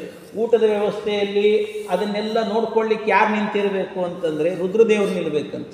ರುದ್ರದೇವರು ಅಂದರೆ ಒಂದೊಂದು ಹಾಲ್ ಇರ್ತದೆ, ವ್ಯವಸ್ಥೆ ಮಾಡಿರ್ತಾರೆ ಹಾಲ್ಗಳನ್ನು. ಇಲ್ಲಿ ಮಡಿವಂತರಿಗೆ, ಇಲ್ಲಿ ಸಾಧಾರಣ ಮಡಿ ಪಂಚೆ ಉಟ್ಕೊಂಡವರಿಗೆ ಇಲ್ಲಿ, ಪ್ಯಾಂಟು ಹಾಕ್ಕೊಂಡವರಿಗೆ ಇಲ್ಲಿ, ಪ್ಯಾಂಟ್ ಹಾಕ್ಕೊಂಡು ಶರ್ಟ್ ತೆಗೆದವ್ರಿಗೆ ಇಲ್ಲಿ, ಪ್ಯಾಂಟು ಶರ್ಟ್ ಹಾಕ್ಕೊಂಡವ್ರಿಗೆ ಒಂದು ಕಡೆಗೆ, ಹೀಗೆ ಅಂತ ಒಂದೊಂದು ಪಂಕ್ತಿ ವ್ಯವಸ್ಥೆ ಇರ್ತದೆ. ಆ ಪಂಕ್ತಿ ವ್ಯವಸ್ಥೆಯನ್ನೆಲ್ಲ ಮಾಡಲಿಕ್ಕೆ ಯಾರು ಅಂದರೆ ಮಾನನೇ ಶಂಕರ ಸ್ವಯಂ. ಇದಕ್ಕೆ ರುದ್ರದೇವರಂತೆ. ಯಾಕೆ ರುದ್ರದೇವರು ನೇಮಿಸಿದರು ಅಂತಂದರೆ, ಕೆಲವೊಮ್ಮೆ ಏನಾಗಿಬಿಡ್ತದೆ ಅಂತಂದರೆ, ಊಟಕ್ಕೆ ಬಂದಾಗ ಬೇರೆಯವರಿಗೆ ಅವ್ರು ಎಲ್ಲಿ ಸಿಕ್ಕರಲ್ಲಿ ತಿಂತಿರ್ತಾರೆ, ಅವ್ರಿಗೇನು ಸಮಸ್ಯೆ ಇಲ್ಲ. ಎಲ್ಲೋ ದಾರಿಯಲ್ಲಿ ಹೋಗುವಾಗ ಬಂಡಿ ಕಾಣಿಸ್ತು ಅಂದರೆ ಬಂಡಿ ಮುಂದೆ ನಿಂತ್ಕೊಂಡು ತಿಂತಿರ್ತಾರೆ, ಎಲ್ಲಿ ಬೇಕಾರಲ್ಲಿ ತಿಂತಿರ್ತಾರೆ. ಆದರೆ ಮಠಗಳಿಗೆ ಎಲ್ಲಿಯಾದರೂ ಬಂದರು ಅಂತ ಆದರೆ ಅಲ್ಲೊಂದು ಮಡಿ ವ್ಯವಸ್ಥೆ ಇದೆ ಅಂದರೆ ನಾನು ಮಡಿ ಅಂತ ಅಂದ್ಬಿಡ್ತಾರೆ. ಬೇರೆ ಮಾಡ್ತಿರಲ್ಲ, ಅಲ್ಲಿ ಬಂದಾಗ ಮಾತ್ರ ಬೇಕು ಅನ್ನಿಸ್ತಿರ್ತದೆ ಅವರಿಗೆ. ಅದಕ್ಕೆ ಹೀಗೆಲ್ಲ ಮಾಡ್ತಾರಲ್ಲ, ಅದಕ್ಕೆ ರುದ್ರದೇವರು ನಿಂತು ಬಿಡ್ತಾರಂತೆ. ರುದ್ರದೇವರು ಅಂದರೆ ಏನವರು? ಮನೋಭಿಮಾನಿ ದೇವತೆಗಳು. ಮನೋಭಿಮಾನಿಗಳು ಅಂದರೆ ಯಾರು ಮನಸ್ಸಿನಿಂದ ಮಡಿ ಮಾಡ್ತಾರೆ ಅಂತ ಗೊತ್ತಾಗಿಬಿಡ್ತದಂತ ಅವರಿಗೆ. ಆದ್ದರಿಂದ ನಾನು ಮಡಿ ಅಂದರೆ ನನಗೆ ಗೊತ್ತಿದೆ, ನಿನ್ನ ಮಡಿ ಎಲ್ಲಿ ಕೂಡ್ತಿ ಅಲ್ಲಿ ಕೂಡಿ ಹೋಗು ಅಂತ ಕಳಿಸ್ಬಿಡ್ತಾರೆ. ಹೀಗೆ ಯಾರಿಗೂ ತೊಂದರೆ ಆಗದೇ ಇರುವಂತೆ ವ್ಯವಸ್ಥೆ ಮಾಡೋರಾದ್ರಿಂದ ಊಟದ ವ್ಯವಸ್ಥೆಗೆ, ಊಟಕ್ಕೆ ಎಲ್ಲೆಲ್ಲಿ ಯಾರ್ಯಾರನ್ನ ಬಿಡಬೇಕು ಅಂತ ರುದ್ರದೇವರು ನೋಡ್ಕೊಳ್ಬೇಕು ಅಂತ ವ್ಯವಸ್ಥೆ ಕೊಟ್ಟರು. ಇನ್ನು ದೇವ ಆಹ್ವಾನೇ ಕುಮಾರಸ್ತು ಪ್ರತ್ಯುತ್ತಾನೇತು ಮನ್ಮತಃ. ಇನ್ನು ದೇವತೆಗಳೆಲ್ಲ ಬಂದಿರ್ತಾರೆ. ಆ ದೇವತೆಗಳೆಲ್ಲರೂ ಕೂಡ ಬಂದಾಗ ಅವರಿಗೆ ಆ ದೇವತೆಗಳನ್ನೆಲ್ಲ ಆಹ್ವಾನ ಮಾಡಬೇಕಲ್ಲ. ಅಂದರೆ ಮದುವೆಗೆ ಬರ್ತಿದ್ದಾರೆ, ಬನ್ನಿರಿ ಒಳಗೆ ಬನ್ನಿ ಅಂತ ಕರಿಬೇಕಲ್ಲ. ಆಹ್ವಾನ ಮಾಡಲಿಕ್ಕೆ ಅಂತ ಯಾರು ಅಂದರೆ ಕುಮಾರ, ಅಂದರೆ ಸ್ಕಂದ ನಿಂತಿರಬೇಕಂತ. ಇನ್ನು ಬಂದವರನ್ನು ಒಳಗಡೆ ಒಂದೊಂದು ಸೀಟು ಅಂತ ಇರ್ತದೆ. ಇದು VIP ಸೀಟು, VVIP ಸೀಟು ಅಂತ ಇರ್ತದೆ. ಇಂತಿಂತಲ್ಲಿ ಇವರು ಕೂಡಬೇಕು ಅಂತ ಕೂಡಿಸೋದು ಯಾರು ಅಂತಂದರೆ ಮನ್ಮಥ ಅಂತೆ. ಮನ್ಮಥ ಆ ಕೆಲಸವನ್ನು ಮಾಡೋದು.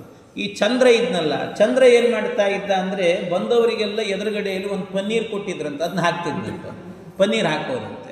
ಆ ಪನ್ನೀರ್ ಹಾಕಿದಂತಾದರೆ ಆನಂದದಿಂದ ಬರೋರು. ಹೀಗೆಲ್ಲ ಆಗ್ತಿತ್ತು. ಯಾಕೆ ಹಿಂಗೆ ವ್ಯವಸ್ಥೆ ಮಾಡಿದ್ದ ಈ ಭಗವಂತ ಅಂತಂದರೆ, ಪರಮಾತ್ಮ ಇದನ್ನೆಲ್ಲ ವ್ಯವಸ್ಥೆ ಮಾಡಲಿಕ್ಕೆ ಒಂದು ಕಾರಣ ಇದೆ. ಏನು ಕಾರಣ ಅಂತಂದರೆ ನೋಡಿ, ಆಹ್ವಾನ ಮಾಡಲಿಕ್ಕೆ ನಿಂತದ್ಯಾರು? ಸಣ್ಣ ಹುಡುಗ, ಕೂಸು, ಕುಮಾರ ಅಂತ ಹೇಳ್ತಾರೆ. ಇನ್ನು ಬಂದವ್ರನ್ನೆಲ್ಲರೂ ಕೂಡ ಒಂದು ಸೀಟಲ್ಲಿ ಕೂಡಿಸ್ಲಿಕ್ಕೆ ಮನ್ಮಥ. ಯಾಕೆಂದರೆ ಈ ಕುಮಾರ ಅಂತಾದರೆ ಅವನೇನಾಗ್ತದೆ, ಯಾರು ಬಂದರು ಅಂತೂ ಸರಸರ ಅಂತ ಕರ್ಕೊಂಡು ಹೋಗ್ತಾನೆ, ಬಿಟ್ಟು ಬಂದುಬಿಡ್ತಾನೆ ಬೇಗ ಬೇಗ.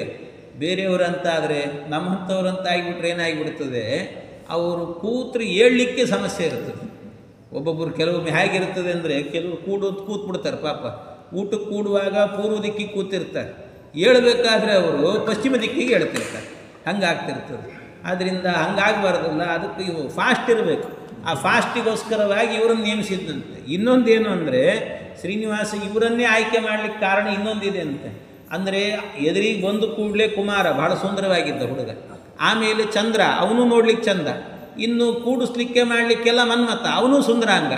ಎಲ್ಲ ಬಂದವರಿಗೆ ಅನಿಸ್ಬೇಕಂತೆ, ಅಲ್ಲ ನಾವು ಬಂದಾಗ ನಮ್ಮನ್ನು ಆಹ್ವಾನ ಮಾಡಲಿಕ್ಕೇನೆ ಇಷ್ಟು ಸುಂದರವಾದ ಹುಡುಗರಿದ್ದಾರೆ ಅಂದರೆ ಇನ್ನು ಗಂಡು ಎಷ್ಟು ಸುಂದರವಾಗಿರಬೇಕು ಅಂತ ಅನಿಸ್ಬೇಕು ಅವರಿಗೆ. ಅದಕ್ಕೋಸ್ಕರವಾಗಿ ವ್ಯವಸ್ಥೆ ಮಾಡಿದ್ದಂತೆ ಭಗವಂತ. ಹೀಗೆಲ್ಲ ಮಾಡಿ ಗೃಹಾಣ ವೀಟಿಕಾಂ ಚಾತ್ರ ಪಾಕಾರ್ಥಂ ಹವ್ಯವಾಹನ. ಇನ್ನು ಅಡಿಗೆ ವ್ಯವಸ್ಥೆ ಯಾರು? ಅಡಿಗೆ ಅಂತಂದರೆ ಅಡಿಗೆ ವ್ಯವಸ್ಥೆ ಎಲ್ಲವನ್ನು ಕೂಡ ಅಗ್ನಿದೇವರು ಮಾಡಬೇಕು ಅಂತಂದ್ರಂತೆ. ಅಗ್ನಿ, ನೀನು ಅಡಿಗೆ ವ್ಯವಸ್ಥೆಯನ್ನು ನೋಡ್ಕೋ ಅಂತಂದರು. ಆಮೇಲೆ ಅವನು ಅಗ್ನಿ ಕೇಳಿದ್ದಂತೆ, ನನಗೊಬ್ಬನಿಗೆ ಕಷ್ಟ ಆಗ್ತದೆ, ಜನ ಭಾಳ ಇದ್ದಾರೆ, ಸ್ವಲ್ಪ ಕಾಯಿಪಲ್ಯ ಹೆಚ್ಚಲಿಕ್ಕಾದ್ರೆ ಯಾರಾದರೂ ಬೇಕು ನನಗೆ ಅಂತಂದರೆ, ನಿನ್ನ ಹೆಂಡಂದ್ರಿದ್ದಾರಲ್ಲಿ ಇಬ್ಬರು ಸ್ವಾಹ ಸ್ವದ, ಅವ್ರನ್ನೇ ಕರ್ಕೊ ಅಂತಂದ್ರು. ಅವ್ರನ್ನ ಕರ್ಕೊಂಡು ಅಡಿಗೆ ಮಾಡಿ. ತತ್ವ ಆಕಸ್ತು ಕರ್ತವ್ಯ ಸ್ವಧಾ ಸ್ವಾಹ ಸಮನ್ವಿತ ಇತಿ ಶಿಷ್ಟೋ ಯಜ್ಞಮೂರ್ತಿ ತಥಾಸ್ತಿತ್ಯವದನ್ ನೃಪ. ಆಯಿತು ಅಂತ ಎಲ್ಲರೂ ಒಪ್ಪಿಕೊಂಡ್ರಂತೆ. ಒಪ್ಪಿಕೊಂಡಾಯಿತು. ಎಲ್ಲ ಆದ ಮೇಲೆ ಇನ್ನು ಇದೆಲ್ಲ ಆದ ನಂತರ ಈ ಮದುವೆ ಮನೆ ಅಂತಂದರೆ ಸ್ವಲ್ಪ ಏನಾಗಿರ್ತದೆ ಅಂದರೆ, ಎಲ್ಲ ಅವಸರದಲ್ಲಿರ್ತಾರೆ ಎಲ್ಲರೂ ಕೂಡ. ಅಲ್ಲೇನೋ ನಡೀತಾ ಇದೆ, ಇಲ್ಲೇನೋ ಆಗ್ತಾ ಇದೆ ಅಂತ ಸರ ಆ ಕಡೆ ಈ ಕಡೆ ಓಡಾಡ್ತಿರ್ತಾರೆ. ಅಂಥ ಸಂದರ್ಭವೇ ಅಂತ ಕೆಲವ್ರು ಏನು ಮಾಡಿರ್ತಾರೆ, ಮದುವೆಗೆ ಅಂತ ಬರ್ತಾರೆ. ಯಾಕೆ ಅಂದರೆ ಒಳ್ಳೆ ಊಟ ಗೀಟ ಆಗ್ತದೆ ಅಂತ ಬಂದಿರ್ತಾರೆ. ಕೆಲವ್ರು ಹೇಗೆ ಅಂದರೆ ಊಟ ಮಾಡಿಕೊಳ್ತಾರೆ, ಕೆಲವ್ರು ಹೇಳ್ತಾರಲ್ಲ ಉಂಡು ಹೋದ ಕೊಂಡು ಹೋದ ಅಂತ, ಹಂಗೂ ಇರ್ತಾರಂತೆ. ಮದುವೆ ಮನೆಯಲ್ಲಿ ಎಲ್ಲ ಅವಸರದಲ್ಲಿ ಇರ್ತಾರೆ, ಅಲ್ಲಿ ಇಲ್ಲಿ ಬೆಳ್ಳಿ ಗಿಳ್ಳಿ ಪಾತ್ರೆ ಇಟ್ಟಿರ್ತಾರೆ, ಗೊತ್ತಿಲ್ಲದಾಗ ಒಂದು ತೊಗೊಂಡು ಹೋಗಿಬಿಡ್ಬೋದು ಅಂತಲೂ ಬಂದಿರ್ತಾರಂತೆ. ಹಾಗಾಗಿ ಅಂಥವ್ರು ಏನಾದರೂ ಇದ್ದರೆ ಅವ್ರ ಮೇಲೆ ಒಂದು ನಿಗಾ ಇಡಲಿಕ್ಕೆ ಅಂತ ವ್ಯವಸ್ಥೆ ಮಾಡಿದ್ರು. ಯಾರಿಗೆ ಅಂದರೆ ಯಮದೇವರೇ ನೀವು ನೋಡ್ಕೊಳ್ರಿ ಅಂತ ಮಾಡಿದ್ರು. ಅವರಿದ್ರೆ ಮುಗೀತು, ಯಾರು ಮುಟ್ಲಿಕ್ಕೆ ಹೋಗಲ್ಲ ಅಂತ ಅರ್ಥ. ಆದ್ದರಿಂದ ಯಮಂ ಚ ಕಲ್ಪಯಾಮಾಸ ದುಷ್ಟಾನಾಂ ದಂಡನೇ ತಥಾ. ದುಷ್ಟರ ದಂಡನೆಯನ್ನು ಮಾಡಲಿಕ್ಕೋಸ್ಕರವಾಗಿ ಯಮದೇವರನ್ನು ಆದೇಶ ಮಾಡಿದ್ರಂತೆ. ಇನ್ನು ವಾಯುದೇವರಿಗೊಂದು ಕೆಲಸ ಹೇಳಿದ್ರಂತೆ, ಎಲ್ಲ ಕೂತಲ್ಲೇನೆ ಅವ್ರ ಮನಸ್ಸಿಗೆ ಯಾರಿಗೂ ಬೇಜಾರಾಗಬಾರದು, ಒಳ್ಳೆ ಸುಗಂಧವಾದ ಗಾಳಿ ಬರ್ತಿರ್ಬೇಕು. ನೀ ಏನು ಮಾಡ್ತೀವೋ ಗೊತ್ತಿಲ್ಲ ಅಂದ್ರಂತೆ. ಅದಕ್ಕೆ ವಾಯುದೇವರು ಎಲ್ಲೆಲ್ಲಿ ಹೂವುಗಳಿರ್ತಾವೋ ಆ ಹೂವಿನ ಎಲ್ಲ ಸುಗಂಧವನ್ನು ತಂದು ಎಲ್ಲರೂ ಮೂಗಿಗೆ ಹಾಕ್ತಿದ್ರಂತೆ. ಇದು ವ್ಯವಸ್ಥೆ ಅವರದ್ದು, ವಾಯುದೇವರದ್ದು ಅಂತ. ಇನ್ನು ಈ ಬಂದವರಿಗೆಲ್ಲರಿಗೂ ಕೂಡ ದಕ್ಷಿಣೆ ಕೊಡಬೇಕು. ಬಟ್ಟೆ, ಕೆಲವರಿಗೆ ಬಟ್ಟೆ ಕೊಡಲಿಕ್ಕಿರ್ತದೆ, ಕೆಲವರು ಬರೀ ದಕ್ಷಿಣೆ ಕೊಡಲಿಕ್ಕಿರ್ತದೆ, ಕೆಲವು ಹೆಣ್ಮಕ್ಕಳಿಗೆ ಸೀರೆ ಕೊಡಲಿಕ್ಕಿರ್ತದೆ, ಕೆಲವು ಹೆಣ್ಮಕ್ಕಳಿಗೆ ನಾರ್ಮಲ್ ಸೀರೆ ಅಂತ ಇರ್ತದೆ, ಕೆಲವರಿಗೆ ಬರೀ ಬ್ಲೌಸ್ ಪೀಸು ಅಂತ ಇರ್ತದೆ. ಹೀಗೆಲ್ಲ ಕೊಡಬೇಕು. ಆ ವ್ಯವಸ್ಥೆಯನ್ನೆಲ್ಲವನ್ನು ಕೂಡ ಮಾಡಲಿಕ್ಕೆ ಅಂತ ದಕ್ಷಿಣೆಗಳು ಇವೆಲ್ಲ ಮಾಡಲಿಕ್ಕೆ ಯಾರು ಅಂತಂದರೆ ಇದಕ್ಕೆಲ್ಲದಕ್ಕೂ ಕೂಡ ಧನದಾನೇ ಬ್ರಾಹ್ಮಣಾನಾಂ ವಸ್ತ್ರಾಲಂಕಾರ ಭೂಷಣೆ ಕುಬೇರಂ ಪ್ರೇಷಯಾಮಾಸ. ಕುಬೇರ ಇದನ್ನು ನೀನು ನೋಡ್ಕೊಳ್ಬೇಕು ಅಂತ ಕುಬೇರನಿಗೆ ವಹಿಸಿಕೊಟ್ರಂತೆ ಇದನ್ನೆಲ್ಲವನ್ನು ಕೂಡ. ಇನ್ನು ಎಲ್ಲೂ ಕೂಡ ನಮಗೆ ಲೈಟಿಂಗ್ ಸಮಸ್ಯೆ ಆಗಬಾರ್ದು, ಲೈಟಿಂಗ್ ಸಮಸ್ಯೆ. ಆದರೆ ಅತೀ ಲೈಟ್ ಬಂತು ಅಂದರೂ ಕೂಡ ಕಣ್ಣು ಕುಗ್ತದೆ, ಹಾಗೂ ಇರಬಾರ್ದು, ಹಿತವಾಗಿರಬೇಕು. ಅದಕ್ಕೆ ಚಂದ್ರ ಅದನ್ನು ನೀನೇ ವ್ಯವಸ್ಥೆ ಮಾಡಿಬಿಡು ಅಂದ್ರಂತೆ. ಆದ್ದರಿಂದ ಚಂದ್ರನ ಬೆಳದಿಂಗಳಲ್ಲೇ ಮದುವೆ ಇವನು ಶ್ರೀನಿವಾಸನ್, ಚಂದ್ರನ ಬೆಳದಿಂಗಳು. ಆದ್ದರಿಂದ ಪ್ರದೀಪ ಧಾರಣೆ ರಾಜನ್ ನಿಶಾಕರಮಯೋಜಯತ್, ಇಷ್ಟು ವ್ಯವಸ್ಥೆ ಆಯಿತು. ಆಮೇಲೆ ಇನ್ನು ಅಡಿಗೆ ಮಾಡಬೇಕಾದ್ರೆ ಪಾತ್ರೆಗಳನ್ನೆಲ್ಲ ತೊಳಿಬೇಕಲ್ಲ, ಪಾತ್ರೆ ತೊಳೆಯೋರು ಯಾರು? ಅದಕ್ಕೆ ಹೇಳಿದರು ವಸುನ್ ಸಂದೇಶ ಯಾಮಾಸ. ಅಷ್ಟ ವಸುಗಳು ಅಂತಿದ್ದಾರೆ, 8 ಜನ ವಸುಗಳು. ಆ ವಸುಗಳೆಲ್ಲರೂ ಕೂಡ ಪಾತ್ರೆಗಳನ್ನು ತೊಳೆಯೋದು, ಶುದ್ಧ ಮಾಡೋದು, ಇದೆಲ್ಲದಕ್ಕೂ ಕೂಡ ಅವರನ್ನು ವ್ಯವಸ್ಥೆ ಮಾಡಿದ್ರಂತೆ. ಅವರೆಲ್ಲರೂ ಕೂಡ ಇರಬೇಕು ಅಂತ. ಅದೇನು ಏನಂತಾರಲ್ಲ, ಭಗವಂತ ಮಾಡಿದ ಕೆಲಸ ಇದೆಲ್ಲವೂ ಕೂಡ. ಪರಮಾತ್ಮ ಈ ಎಲೆ ಎತ್ತೋದು, ತೊಳೆಯೋದು, ಬಳಿಯೋದು ಇಂಥ ಕೆಲಸ ಅಲ್ಲ. ರಾಜಸೂಯ ಯಾಗವನ್ನು ಮಾಡಿದಾಗ ಕೃಷ್ಣನೇ ಮಾಡಿದ್ದಾನಂತೆ ಪರಮಾತ್ಮ. ಕೃಷ್ಣ ಪರಮಾತ್ಮನು ಕೂಡ ರಾಜಸೂಯ ಯಾಗದಲ್ಲಿ ರಾಜೇಶನು ರಾಜರು ಮೊದಲಾದ ಸುರರೆಲ್ಲರೂ ಭೋಜನವೆನ್ನೇ ಮಾಡಿದ್ದೆಂಜಾಲು ಮೊದಲಾತು ರಾಜೀವಾಕ್ಷನೆ ಎತ್ತಿದಾಯಾಸದಿಂದಲೂ. ಭಗವಂತ ಎಲ್ಲ ಎತ್ತುತ್ತಾ ಇದ್ದ, ಎಲೆ ಎತ್ತೋದು ಮಾಡೋದು ಈ ಕೆಲಸ. ಆದ್ದರಿಂದ ಅದೇನು ತಪ್ಪಲ್ಲ, ಅದು ಭಗವಂತನ ಕಲ್ಯಾಣದಲ್ಲಿ ಮಾಡೋದು ದೊಡ್ಡ ಯೋಗ ಅಂತ ಇವರೆಲ್ಲರೂ ಕೂಡ ಬಂದ್ರಂತೆ. ಹೀಗೆ ಏವಂ ಶಂಸಾಸಿತಾಸ್ತೇನ ಪುರಾಣ ಪುರುಷೇಣ ಚ, ಈ ರೀತಿ ಎಲ್ರಿಗೂ ಆಜ್ಞೆ ಮಾಡಿದ್ದಾನೆ. ಈ ಆಜ್ಞೆಯನ್ನೆಲ್ಲ ಕೇಳಿ ಆದ ನಂತರ ಬ್ರಹ್ಮದೇವರು ಬಂದು ಹೇಳಿದ್ರಂತೆ, ಶ್ರೀನಿವಾಸ ಆಯಿತು, ನಿನ್ನ ಆಜ್ಞಾ ಪರಿಪಾಲನೆ ಮಾಡ್ತಿದ್ದೀವಿ ನಾವೆಲ್ಲರೂ ಕೂಡ, ಆದರೆ ನೀನೊಂದೊಂದು ಕೆಲಸ ಮಾಡಬೇಕು. ಏನು ಅಂದರೆ ಈ ಎಷ್ಟೆಲ್ಲ ನಡೀಬೇಕು ಅಂತಾದರೆ ಮೊದಲು ನೀನೊಂದು ಮಂಗಳ ಸ್ನಾನ ಮಾಡಬೇಕು ಅಂದ್ರಂತೆ. ಮಂಗಳ ಸ್ನಾನ ಅಂತ ಆಗಬೇಕು ನಿನಗೆ ಅಂತ. ಮಜ್ಜನಂ ಕುರು ಗೋವಿಂದ ಮಂಗಲಂ ಮಧುಸೂದನ.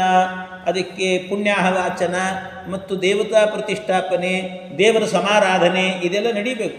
ಇಷ್ಟೆಲ್ಲ ನಡೀಬೇಕು ಅಂದರೆ ಮೊದಲು ನಿನ್ನ ಸ್ನಾನ ಆಗಬೇಕು ಶ್ರೀನಿವಾಸ. ಅದಕ್ಕೆ ಕುಲದೇವ ಪ್ರತಿಷ್ಠಾಂಚ ಸಾಂಗಂ ಕುರು ರಮಾಪತೆ, ಇದೆಲ್ಲ ನಡಿಬೇಕಲ್ಲ ಹಾಗೆ ಅಂತ. ಅದಕ್ಕೆ ಶ್ರೀನಿವಾಸ ಏನು ಮಾಡಿದಂತೆ, ಸ್ವಲ್ಪ ಮುಖ ಸಣ್ಣದು ಮಾಡಿಕೊಂಡಂತೆ. ಮುಖ ಸಣ್ಣದು ಮಾಡಿಕೊಂಡು ಸ್ವಲ್ಪ ಅತ್ತನು ಅಂತೆ. ರುರೋಧ ಲೋಕರೀತ್ಯೈವ ಭಗವಾನ್ ಲೌಕಿಕೈ ಸಮಃ. ಅದಕ್ಕೆ ಯಾಕೆ ಅಳ್ತಿದ್ದಾನೆ ಅಂತ ಗೊತ್ತಾಗಲಿಲ್ಲ. ಅದಕ್ಕೆ ಅವನೇ ಹೇಳಲಿಕ್ಕೆ ಯಾಕೋ ಅಳ್ತಿದ್ದಿ ಅಂತ ಕೇಳಿದರೆ ಅವನು ಹೇಳ್ತಾನೆ, ಭವಾನಹಂ ಮಹಾಪ್ರಾಜ್ಞ ದೇವಾಶ್ಚ ಸಪರಿಗ್ರಹ ನ ಶೋಭಂತೆ ಯಥಾಕಾಶೆ ತಾರಾಸ್ತಾರಾಪತಿಂಬಿನ. ಆಕಾಶದಲ್ಲಿ ಬೇಕಾದಷ್ಟು ನಕ್ಷತ್ರಗಳಿದ್ದಾವೆ, ಆದರೆ ಚಂದ್ರನೇ ಇಲ್ಲ ಅಂದರೆ ಆಕಾಶಕ್ಕೇನು ಶೋಭೆ ಇರ್ತದೆ? ಏನೂ ಇಲ್ಲ. ಅಪಾದಪಂ ಯಥಾರಣ್ಯಂ ಅಪಕ್ಷಾಶ್ಚ ವಿಹಂಗಮಾಃ ಅಪಲಾಶ್ಚ ಯಥಾ ವೃಕ್ಷಾಃ ಅದನಾ ಸುಹೃದೋ ಯಥಾ. ಮತ್ತೆ ಹೇಳ್ತಾನೆ ಭಗವಂತ, ಅಲ್ಲ ಹಣ್ಣೇ ಇಲ್ಲದೆ ಇರುವಂತಹ ಒಂದು ಮರ ಇತ್ತು ಅಂತಾದರೆ ಅದಕ್ಕೇನು ಶೋಭೆ ಇರ್ತದೆ? ಅಷ್ಟೇ ಅಲ್ಲ, ರೆಕ್ಕೆಗಳೇ ಇಲ್ಲದೆ ಇರುವಂತಹ ಒಂದು ಪಕ್ಷಿ ಇದೆ ಅಂತಾದರೆ ಅದಕ್ಕೇನು ಶೋಭೆ ಇರ್ತದೆ? ಒಂದು ಅರಣ್ಯ ಇದೆ, ಅರಣ್ಯದಲ್ಲಿ ಮರಗಳೇ ಇಲ್ಲ ಅಂದರೆ ಅದೇನು ಅರಣ್ಯ? ಅದು ಅರಣ್ಯ ಅಂತ ಆದರೆ ಹೆಂಗೆ ಅನ್ನಬೇಕು ಅದನ್ನು? ಅದಕ್ಕೇನು ಶೋಭೆ ಇರುತ್ತದೆ? ಹೀಗೆಲ್ಲ ಮಾತಾಡ್ಲಿಕ್ಕೆ ಶುರು ಮಾಡಿದ. ಅದಕ್ಕೆ ಇಷ್ಟೆಲ್ಲ ಹೇಳುವಾಗ ಅಲ್ಲ ಸರಿ, ಪ್ರಕೃತಕ್ಕೇನು ಅಂತ ಇದೆಲ್ಲ ಹೇಳ್ತಿದ್ದೀಯಲ್ಲ, ಏನು ಪ್ರಕೃತಕ್ಕೇನೀಗ ಅಂತಂದರೆ ಎಲ್ಲರೂ ಶ್ರೀನಿವಾಸನಿಗೆ ಏನೀಗ ಅಂತ. ಅದೆಲ್ಲ ಕತೆ ಹೇಳಿದೆ ಸರಿ, ರೆಕ್ಕೆ ಇಲ್ಲದೆ ಇರೋ ಪಕ್ಷಿ ಅದು ಇದು ಎಲ್ಲ ಸರಿ, ಈಗ ಏನು ಸದ್ಯಕ್ಕೇನು ಹೇಳು ಅಂತಂದರೆ ಆಮೇಲೆ ಹೇಳಿದಂತೆ, ತಥಾ ವಯಂ ಮಹಾಲಕ್ಷ್ಮ್ಯ ರಹಿತ ಕಮಲಾಸನ. ನೀವೆಲ್ಲ ಸುತ್ತಲೂ ಇದ್ದೀರಿ, ಇಷ್ಟು ಜನ ಇದ್ದೀರಿ, ಇದ್ದರೂ ಕೂಡ ಈ ಸಂಭ್ರಮದಲ್ಲಿ ಒಬ್ಬ ಲಕ್ಷ್ಮೀ ಇಲ್ಲ ಅಂತಂದರೆ ಏನು ಚೆನ್ನಾಗಿರ್ತದೋ ಇದು ಅಂದ್ಬಿಟ್ಟ. ಅಂದು ಕೂಡಲ ಅಯ್ಯೋ ಆಗಿ ಈ ಬ್ರಹ್ಮ ಹೇಳ್ತಾನೆ, ಚತುರ್ಮುಖ ಬ್ರಹ್ಮ, ಕಿಮರ್ಥಂ ರೋದನಂ ಸ್ವಾಮಿನ್ ಕಿಂ ಚಿಂತೆ ಕಾರ್ಯಂ ವಿಡಂಬನಂ. ಅದಕ್ಕೆ ಮೊದಲು ರುದ್ರದೇವರು ಹೇಳಿದರು, ಯಾಕಿಷ್ಟು ವಿಡಂಬನೆ ಮಾಡ್ತಿದ್ಯೋ ಸ್ವಾಮಿ, ಏನಾಗಬೇಕಿತ್ತು ಹೇಳಿ ಈಗ ನೀನು ಅಂತಂದಾಗ, ಅಕ್ಲೇಶಸ್ಯ ದೇವೇಶ ಕಿಮರ್ಥಂ ರೋದನಂ ವೃತ. ಅದಕ್ಕೆ ಪರಮಾತ್ಮ ಹೇಳ್ತಾನೆ, ಶಂಭು ನೀನಿನ್ನು ಮೊಮ್ಮಗ, ಸಣ್ಣ ಕೂಸು, ನಿನಗೇನು ಗೊತ್ತಾಗ್ತದೆ, ಸುಮ್ಮನಿರಿದೆಲ್ಲ, ದೊಡ್ಡವ್ರ ವ್ಯವಹಾರ ಇದೆಲ್ಲವೂ ಕೂಡ, ಮಧ್ಯ ಮಧ್ಯದಲ್ಲಿ ಮಾತಾಡ್ಲಿಕ್ಕೆ ಹೋಗಬೇಡ. ನೈವ ಜಾನಾಸಿ ಭೋ ಶಂಭು ಬಾಲಭಾವೇನ ಪೌತ್ರಕ, ನೀನಿನ್ನು ಬಾಲ ಅಂತ ಹೇಳಿದೆ. ಯದಾ ಬ್ರಹ್ಮಾವಸಾನೇ ಚ ನ ಕಿಂಚಿದವಶಿಷ್ಯತೆ. ಯಾಕೆ ಅಂತಂದರೆ ನೀವೆಲ್ಲರೂ ಕೂಡ ಬ್ರಹ್ಮಪ್ರಳಯ ಅಂತ ಒಂದು ನಡೀತದೆ. ಬ್ರಹ್ಮಪ್ರಳಯದಲ್ಲಿ ನೀನು ಬ್ರಹ್ಮ ಎಲ್ಲರೂ ಹೊರಟೋಗಿ ಬಿಡ್ತೀರಿ. ಆಗಲೂ ನನ್ನ ಜೊತೆಗಿರೋದು ಯಾರು ಅಂದರೆ ಇವಳೊಬ್ಬಳೇ ಇರ್ತಾಳೆ, ಲಕ್ಷ್ಮಿ ಮಾತ್ರ ಇರ್ತಾಳೆ. ಅವಳೇ ಇಲ್ಲದೆ ಒಂದು ಮದುವೆ ಮಾಡ್ಕೊಳ್ತೀನಿ ಅಂದರೆ ಏನು ಚೆನ್ನಾಗಿರ್ತದೆ ಹೇಳಪ್ಪ. ಆದ್ದರಿಂದ ಚೆನ್ನಾಗಿ ನಿನಗೆ ಸಣ್ಣ ಹುಡುಗ, ನಿನಗೆ ಗೊತ್ತಾಗಲ್ಲ, ಬಾಯಿ ಬಂದಾಗ ಮಾತಾಡ್ತೀವಿ, ಸುಮ್ಮನಿರು ನೀನು ಅಂತ ಈ ಪರಮಾತ್ಮ ಹೇಳಿ, ಸುಮ್ಮನಿದ್ಬಿಡು ನೀನು ಅಂತಂದ. ತದಾ ಕ್ಷೀರೋದಕೆ ಶಂಭೋ ನಿರಾಲಂಬೆ ನಿರಾಶ್ರಯೇ. ಅದಕ್ಕೆ ಬ್ರಹ್ಮದೇವರು ಹೇಳ್ತಾರೆ, ನೋಕ್ತಂ ತ್ವಯಾ ಹಿ ಗೋವಿಂದ. ಅಲ್ಲ, ನೀನು ನಾನು ಬರಬೇಕಾದ್ರೆ ಒಂದೇನಾದರೂ ಒಂದು ಕಾಲ್ ಮಾಡಿ ಹೇಳಿದ್ದೆ ಅಂದರೂ ಕೂಡ ದಾರಿಯಲ್ಲಿ ಬರಬೇಕಾದ್ರೆ ಅದೇ ದಾರಿಯಲ್ಲಿ ಬಂದೆ, ಹೇಳಿದರೆ ಕರ್ಕೊಂಡೇ ಬಂದ್ಬಿಡ್ತಿದ್ದೆ ನಾನು, ಯಾಕೆ ಮೊದಲೇ ಹೇಳಲಿಲ್ಲ ನೀನು ಅಂತ. ಪೂರ್ವಮೇವ ಜನಾರ್ದನ ಅದ್ಯ ಮಾಂ ಕಮಲಾನಾಥ ರಮಾಕ್ವಾನೇ ನಿಯೋಜಯ. ಆಯ್ತು ಈಗೇನಂತೆ, ನಾನೇ ಹೋಗಿ ಬರ್ತೀನಂತೆ, ಕರ್ಕೊಂಬರ್ತೀನಿ ಸುಮ್ಮನಿರು ಅಂತಂತ. ಕರ್ಕೊಂಬರ್ತೀನಿ ಅಂತ ಹೇಳಿದ ಕೂಡಲೇ ಭಗವಂತ ಹೇಳ್ತಾನೆ, ಸೃಗಾಲ ವಾಸುದೇವಸ್ಯ ನಗರಂ ಗಚ್ಚ ಭಾನುಮನ್. ನೀವೇನು ಹೋಗಬೇಡ್ರಿ, ನಿಲ್ರಿ, ನಾನೇ ಕಳಿಸ್ಕೊಡ್ತೇನೆ ಅಂತ. ಈ ಸೃಗಾಲ ವಾಸುದೇವನ ಊರು ಅಂದರೆ ಈ ಕೊಲ್ಲಾಪುರ ಅಂತ. ಕೊಲ್ಲಾಪುರದಲ್ಲಿ ಲಕ್ಷ್ಮೀದೇವಿ ಇದ್ದಾಳೆ, ಅವಳನ್ನು ಕರ್ಕೊಂಬರ್ಲಿಕ್ಕೆ ಅಂತ ಸೂರ್ಯ ನೀನು ಹೋಗು ಅಂತ ಸೂರ್ಯನಿಗೆ ಹೇಳಿದನಂತೆ. ಯಾಕೆ ಸೂರ್ಯನಿಗೆ? ಯಾಕೆ ಅಂದರೆ ಸೂರ್ಯನಿಗೂ ಮತ್ತು ಲಕ್ಷ್ಮೀದೇವಿಗೂ ಸ್ವಲ್ಪ ಬಾಂಧವ್ಯ ಜಾಸ್ತಿ ಅಂತ. ಲಕ್ಷ್ಮೀ ಇರೋದೆಲ್ಲಿ ಅಂದರೆ ಕಮಲದಲ್ಲೇ ಇರ್ತಾಳೆ. ಕಮಲ ಅರಳೋದು ಯಾವುದರಿಂದ ಅಂತಂದರೆ ಸೂರ್ಯನ ಕಿರಣದಿಂದ. ಆದ್ದರಿಂದ ಅವಳಿಗೂ ಅವನಿಗೂ ಭಾಳ ಪ್ರೀತಿ ಪಾತ್ರ, ಅಂದರೆ ಭಾಳ ಸ್ನೇಹ ಇದೆ ಅಂತೆ. ಅದಕ್ಕೋಸ್ಕರವಾಗಿ ನೀನು ಹೋದರೆ ಬರ್ತಾಳೆ ಅಂತ ಹೇಳಿದ್ರಂತೆ. ಭಾರತೀಂ ವಾಸುದೇವಸ್ಯ ನಿಶಮ್ಯ ನೃಪಸತ್ತಮ. ಅದಕ್ಕೆ ಅವನು ಹೇಳ್ತಾನೆ, ಸ್ವಾಮಿ ನೀನೇನೋ ಹೇಳ್ತಾ ಇದ್ದಿ, ಕರ್ಕೊಂಡು ಬಾ ಅಂತ ಹೇಳ್ತಿದ್ದಿ. ಕಥಂ ತಾಂ ಲೋಕಜನಿನೀಂ ಆನಯಿಷ್ಯೇ ತವಾಂತಿಕಂ. ಏನು ಹೇಳಿ ಕರ್ಕೊಂಬರ್ಲಿ, ಮೊದಲೇ ನೀನು ಎದೆಗೆ ಓದಿದ್ದಾರೆ ಅಂತ ಸಿಟ್ಟು ಬೇರೆ ಮಾಡ್ಕೊಂಡು ಹೋಗಿಬಿಟ್ಟಿದ್ದಾಳೆ ಲಕ್ಷ್ಮಿ. ಈಗ ಹೆಂಗೆ ಕರ್ಕೊಂಬರ್ಲಿ ನಾನು ಅವಳನ್ನು ಅಂತ. ಹೆಂಗೆ ಕರ್ಕೊಂಬರ್ಲಿ ಅಂತಂದರೆ ತನ್ಮಮ ಚಕ್ಷ್ವ ಗೋವಿಂದ. ಅದಕ್ಕೆ ಭಗವಂತ ಹೇಳಿದ, ಏನು ಯೋಚನೆ ಮಾಡಬೇಡ, ಒಂದು ಸುಳ್ಳು ಹೇಳಿ ನೀನು ಅಂತ. ಒಂದು ಸುಳ್ಳು ಹೇಳಿ, ಏನು? ತ್ವಯಿ ತಸ್ಯಾ ಸ್ನೇಹ ಏವ ಸದಾ ಲೋಕ ಮಹೋದಯೇ ತ್ವದಾಗಮನ ಸಂಹೃಷ್ಟ ಸಮಾಯಾತಿ ಮಮಾಂತಿಕಂ. ಒಂದು ನೀ ಹೋದದ್ರಿಂದಲೇ ಬರ್ತಾಳೆ ಒಂದು. ಇನ್ನೊಂದೇನು ಅಂದರೆ ಉಪಾಯಂ ಪ್ರವದಿಷ್ಯಾಮಿ. ಏನು ಅಂದರೆ ನಾನು ತುಂಬ ಹುಷಾರು ತಪ್ಪಿಟ್ಟಿದ್ದೀನಿ, ಜ್ವರ ಬಂದಿದೆ, ಮೇಲೆ ಏಳಲಿಕ್ಕಾಗ್ತಾ ಇಲ್ಲ ನನಗೆ, ಆದ್ದರಿಂದ ನಿನ್ನ ಗಂಡ ಕೆಳಗೆ ಬಿದ್ದುಬಿಟ್ಟಿದ್ದಾನೀಗ, ಏಳಲಿಕ್ಕೆ ಆಗ್ತಾ ಇಲ್ಲ. ನಿಶ್ಚೇತನೋ ಅದ್ಯ ಪತಿತಃ ಭರ್ತಾ ಜೀವತಿ ವಾನವ. ನಿನ್ನ ಗಂಡ ಇನ್ನು ನೀನು ಬರಲಿಲ್ಲ ಅಂದರೆ ಬದುಕ್ತಾನೋ ಇಲ್ಲೋ ಗೊತ್ತಿಲ್ಲ ಅಂತ ಒಂದು ಮಾತು ಹೇಳಿಬಿಡು ನೀನು ಅಂತಂದು. ಈ ಮಾತು ಹೇಳಿದರೆ ಅದಕ್ಕೆ ಅಲ್ಲ, ಅವಳು ಜಗನ್ಮಾತೆ, ನಿನಗೆ ಜ್ವರ ಬರಲ್ಲ ಅಂತ ಅವಳಿಗೆ ಗೊತ್ತಿರಲ್ವ ಏನು ಕತೆ ಅಂತ. ಗೊತ್ತಿರಲ್ವ ಏನು ಅಂತಂದರೆ ಭಗವಂತ ಹೇಳ್ತಾನೆ, ಗೊತ್ತಿರ್ತದೆ, ಆದರೂ ನನ್ನ ಮಾತಿದೆ ಅಲ್ವ, ನನ್ನದೊಂದು ಇಚ್ಛಾಶಕ್ತಿ, ನನ್ನ ಮಾತಿನಲ್ಲಿ ಒಂದು ಇಚ್ಛಾಶಕ್ತಿ ಇದೆ. ಆ ಕ್ಷಣಕ್ಕೆ ಅವಳಿಗೂ ಕೂಡ ಮೋಹ ಆಗ್ತದೆ. ಆದ್ದರಿಂದ ಮಮ ಮಾಯಾ ಮೋಹಿತ ಸಾ ಭವಿಷ್ಯತಿ ನ ಸಂಶಯ.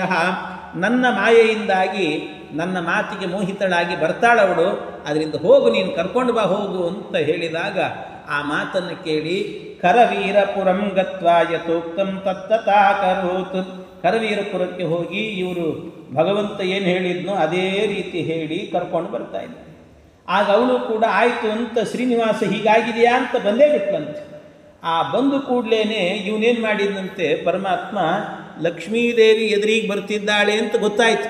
ಗೊತ್ತಾದ ಕೂಡಲೇ ಅಯ್ಯೋ ಬಂದಾಗ ಮತ್ತೆ ಜ್ವರ ಇಲ್ಲ ಅಂತಂದ್ರೆ ಏನು ಕಷ್ಟ ಆಗ್ತದಲ್ಲ, ಬೈತಾಳೆ ಅಂತ ಅಂದ್ಕೊಂಡು ಜ್ವರ ಇದೆ ಅಂತ, ಆ ಜ್ವರದಲ್ಲೂ ನಿನ್ನನ್ನು ಸ್ವಾಗತ ಮಾಡ್ಲಿಕ್ಕೆ ಬರ್ತಿದ್ದೀನಿ ಅಂತ ಒಂದು ಕೈಯನ್ನು ಬ್ರಹ್ಮದೇವ್ರ ಮೇಲೆ ಹಾಕಿದ್ದಂತೆ, ಬ್ರಹ್ಮದೇವ್ರ ಹೆಗಲ ಮೇಲೆ, ಇನ್ನೊಂದು ಕೈಯನ್ನು ರುದ್ರದೇವ್ರ ಹೆಗಲ ಮೇಲೆ ಹಾಕಿದ್ದಂತೆ. ಇಬ್ಬರು ಹೆಗಲ ಮೇಲೆ ಹಾಕಿ ಭುಜೆ ಭುಜಂಗಭೂಷಸ್ಯ ಭುಜಮಾಸ್ತಾಯ ಭೂಮಿಪ ತಥೇತರಂ ಬ್ರಹ್ಮಕಂಠೆ ನಿದಾಯ ನಿಜಮಾತ್ಮಭೂಹು. ಇಷ್ಟು ಮಾಡಿಕೊಂಡು ಎದುರಿಗೆ ಬಂದ. ಎದುರಿಗೆ ಲಕ್ಷ್ಮೀದೇವಿ ಬಂದು ನಿಂತಲು. ಅವಳನ್ನು ನೋಡ್ತಾ ಇದ್ದಂತೇನೆ ಏನು ಖುಷಿ ಆಯಿತೋ ಏನು ಕಥೆನೋ ಒಂದು ಸರ್ತಿ ಆ ಕಡೆಯಿಂದ ರುದ್ರನನ್ನು ಈ ಕಡೆಯಿಂದ ಬ್ರಹ್ಮನ ತಳ್ಳೆ ಬಿಟ್ಟನಂತೆ. ಹೋಗ್ರಿ ನೀವು ಅಂತ, ನನ್ನ ಹೆಂಡತಿ ಬಂದು ಇನ್ನೇನು ಬೇಕು ನೀವು ಅಂತ ತಳ್ಳೆ ಬಿಟ್ಟ. ಆಗ ಕುಶಲಂ ಪರಿಪಪ್ರಚ್ಚ ತಸ್ಯಾಸಾಪಿ ಹರೇಸ್ತತ. ಆಗ ಆ ರಮಾದೇವಿಯನ್ನು ಒಂದು ಸರ್ತಿ ಆಲಿಂಗನೇ ಮಾಡ್ಕೊಂಡ್ಬಿಟ್ಟೆ, ಗಟ್ಟಿಯಾಗಿ ಹಿಡ್ಕೊಂಡ್ಬಿಟ್ನಂತೆ. ಗಟ್ಟಿ ಹಿಡ್ಕೊಂಡಾದ ನಂತರ ಆಮೇಲೆ ಲಕ್ಷ್ಮೀದೇವಿ ಆದರೂ ಏನೇ ಆದರೂ ಕೂಡ ಹೆಣ್ಮಕ್ಳು ಇರ್ತಾರಲ್ಲ ಸ್ವಲ್ಪ ಕಂಟ್ರೋಲ್ ಜಾಸ್ತಿ. ಆ ಸಂದರ್ಭದಲ್ಲಿ ಸಿಟ್ಟಲ್ಲೇ ಮಾತಾಡಿದ್ದಂತೆ. ಏನು ನನ್ನನ್ನು ಕರೆಸಿದ್ದು ಅಂತ ಕೇಳಿದ್ದಂತೆ. ಏನು ನನ್ನನ್ನು ಯಾಕೆ ಕರೆಸಿದೆ ಅಂತ ಕೇಳಿದ್ಲು, ಸ್ವಲ್ಪ ಜೋರಾಗಿ ಕೇಳಿದ್ದಕ್ಕೆ ಭಗವಂತ ಹೇಳಿದ, ಅಯ್ಯೋ ನಾನೇನು ನಿನ್ನನ್ನು ನೋಡಬೇಕು ಅಂತ ಕರೆಸಿಲ್ಲ ಅಂದ. ನನಗೇನು ನೀನು ಬೇಕು ಅಂತಿಲ್ಲ, ಆದರೂ ಯಾಕೆ ಕರೆಸಿದ್ದು ಅಂದರೆ ನಿನಗೆ ಕೊಟ್ಟ ಮಾತನ್ನು ನಡೆಸ್ತಾ ಇದ್ದೀನಿ ಅಂತ ಹೇಳಲಿಕ್ಕೆ ಕರೆಸೀನಿ ಅಂತಂದ. ಏನು ಅಂದರೆ ನೀನೇ ಸೀತೆಯಾಗಿದ್ದಾಗ ಆಗ ಅಗ್ನಿ ಪ್ರವೇಶ ಮಾಡಿದಾಗ ಇಬ್ಬರು ಬಂದ್ರಿ ಸೀತೆಯರು. ಆಗೊಬ್ಬ ವೇದವತಿ ಇದ್ಲು, ಮದುವೆ ಮಾಡ್ಕೊ ಅಂತ ಹೇಳಿದ್ದೆ. ಇಲ್ಲ ಮುಂದೆ ಮಾಡಿಕೊಡ್ತೀನಿ ಅಂತ ನಿನಗೆ ಮಾತು ಕೊಟ್ಟಿದ್ದೆ ನಾನು. ಅದೇ ವೇದವತಿ ಈಗ ಪದ್ಮಾವತಿಯಾಗಿ ಬಂದಿದ್ದಾಳೆ, ಅವಳನ್ನು ಮಾಡ್ಕೊಳ್ತಾ ಇದ್ದೀನಿ, ನಿನಗೆ ಕೊಟ್ಟ ಮಾತು ಉಳಿಸ್ಕೊಂಡಿನಿ ನೋಡು ಅಂತ ಹೇಳಲಿಕ್ಕೆ ಕರೆದೀನಿ ಅಂತಂದ ಇವರು ಶ್ರೀನಿವಾಸ. ಇಷ್ಟು ಹೇಳಿದ ಕೂಡಲೇ ಹೌದಾ ಅಂತ ಸಂತೋಷ ಆಗಿಬಿಡುತ್ತಂತ ಅವಳಿಗೂ ಕೂಡ. ತ್ವಯಾ ರಾಮಾವತಾರೇತು ಕಥಿತಂ ಸ್ಮರ ಭಾಮಿನಿ ವೇದವತ್ಯ ವಿವಾಹಸ್ಯ ಸಂಪ್ರಾಪ್ತ ಕಾಲ ಏಷವೈ. ಇಷ್ಟೆಲ್ಲ ಹೇಳಿದ ಕೂಡಲೇ ತಾಮಂಗಿ ಕುರು ಗೋವಿಂದ ವಿವಾಹ ವಿಧಿ ಪೂರ್ವಕಂ. ಸಂತೋಷ ಆಯಿತು ಶ್ರೀನಿವಾಸ, ಮೊದಲು ಮಾಡ್ಕೋ, ನನಗೆ ಕೊಟ್ಟು ಮಾತನ್ನು ನಡೆಸ್ತಾ ಇದ್ದೀಯಲ್ಲ ಅಂತ ಸಂತೋಷದಿಂದ ಹೇಳಿದಂತೆ. ಇಷ್ಟು ಹೇಳಿದ ನಂತರ ಆಮೇಲೆ ಮತ್ತೆ ಶ್ರೀನಿವಾಸನಿಗೆ ಹೇಳ್ತಾ ಇದ್ದಾರಂತೆ, ಸ್ವಾಮಿ ಆಯ್ತಲ್ಲಪ್ಪ, ಈಗ ರಮಾದೇವಿ ಬರಬೇಕು ಅಂತಂದು ಆಯ್ತು, ಬಂದಿದ್ದಾಳೆ, ಈಗ ರಮಾ ಬಂದಿದ್ದಾಳೆ. ಅವಳು ಬಂದಾದ ನಂತರ ಇನ್ನೇನು ಕೆಲಸ, ಇನ್ನು ಮುಂದಿನ ಕೆಲಸ ನಿನ್ನ ಸ್ನಾನ ಆಗಬೇಕು. ಅದಕ್ಕೆ ಮಜ್ಜನಂ ಕುರು ಗೋವಿಂದ, ಸ್ನಾನವನ್ನು ಮಾಡೋ ನೀನು ಅಂತ ಮತ್ತೆ ಹೇಳಿದ್ರಂತೆ. ಹೇಳಿದ ಕೂಡಲೇ ಆಗ ಭಗವಂತ ಹೇಳ್ತಾನಂತೆ, ಪರಮಾತ್ಮ ಮತ್ತೆ ಸ್ವಲ್ಪ ಬೇಜಾರು ಮಾಡಿಕೊಂಡಂತೆ. ಸ್ವಲ್ಪ ಸ್ವಲ್ಪ ತಲೆ ಕೆಳಗೆ ಹಾಕಿದ, ಬೇಜಾರು ಮಾಡಿಕೊಂಡು ಹೇಳ್ತಾ ಇದ್ದಾನಂತೆ, ಅಲ್ಲ ನನಗೆ ಸ್ನಾನ ಮಾಡು ಅಂತ ಬರೀ ಕಾಟ ಕೊಡ್ತಾ ಇದ್ದೀರಲ್ಲ, ಏನು ಸ್ನಾನ ಮಾಡು ಅಂತ ಹಿಡಿದುಬಿಟ್ಟಿರು ನೀವು ಅಂತ. ಅದಕ್ಕೆ ಕಿಮರ್ಥಂ ಮೋಹಯಸಿನೋ ಮಾಯಾ ಪಂಜರವಾಸಿನಃ.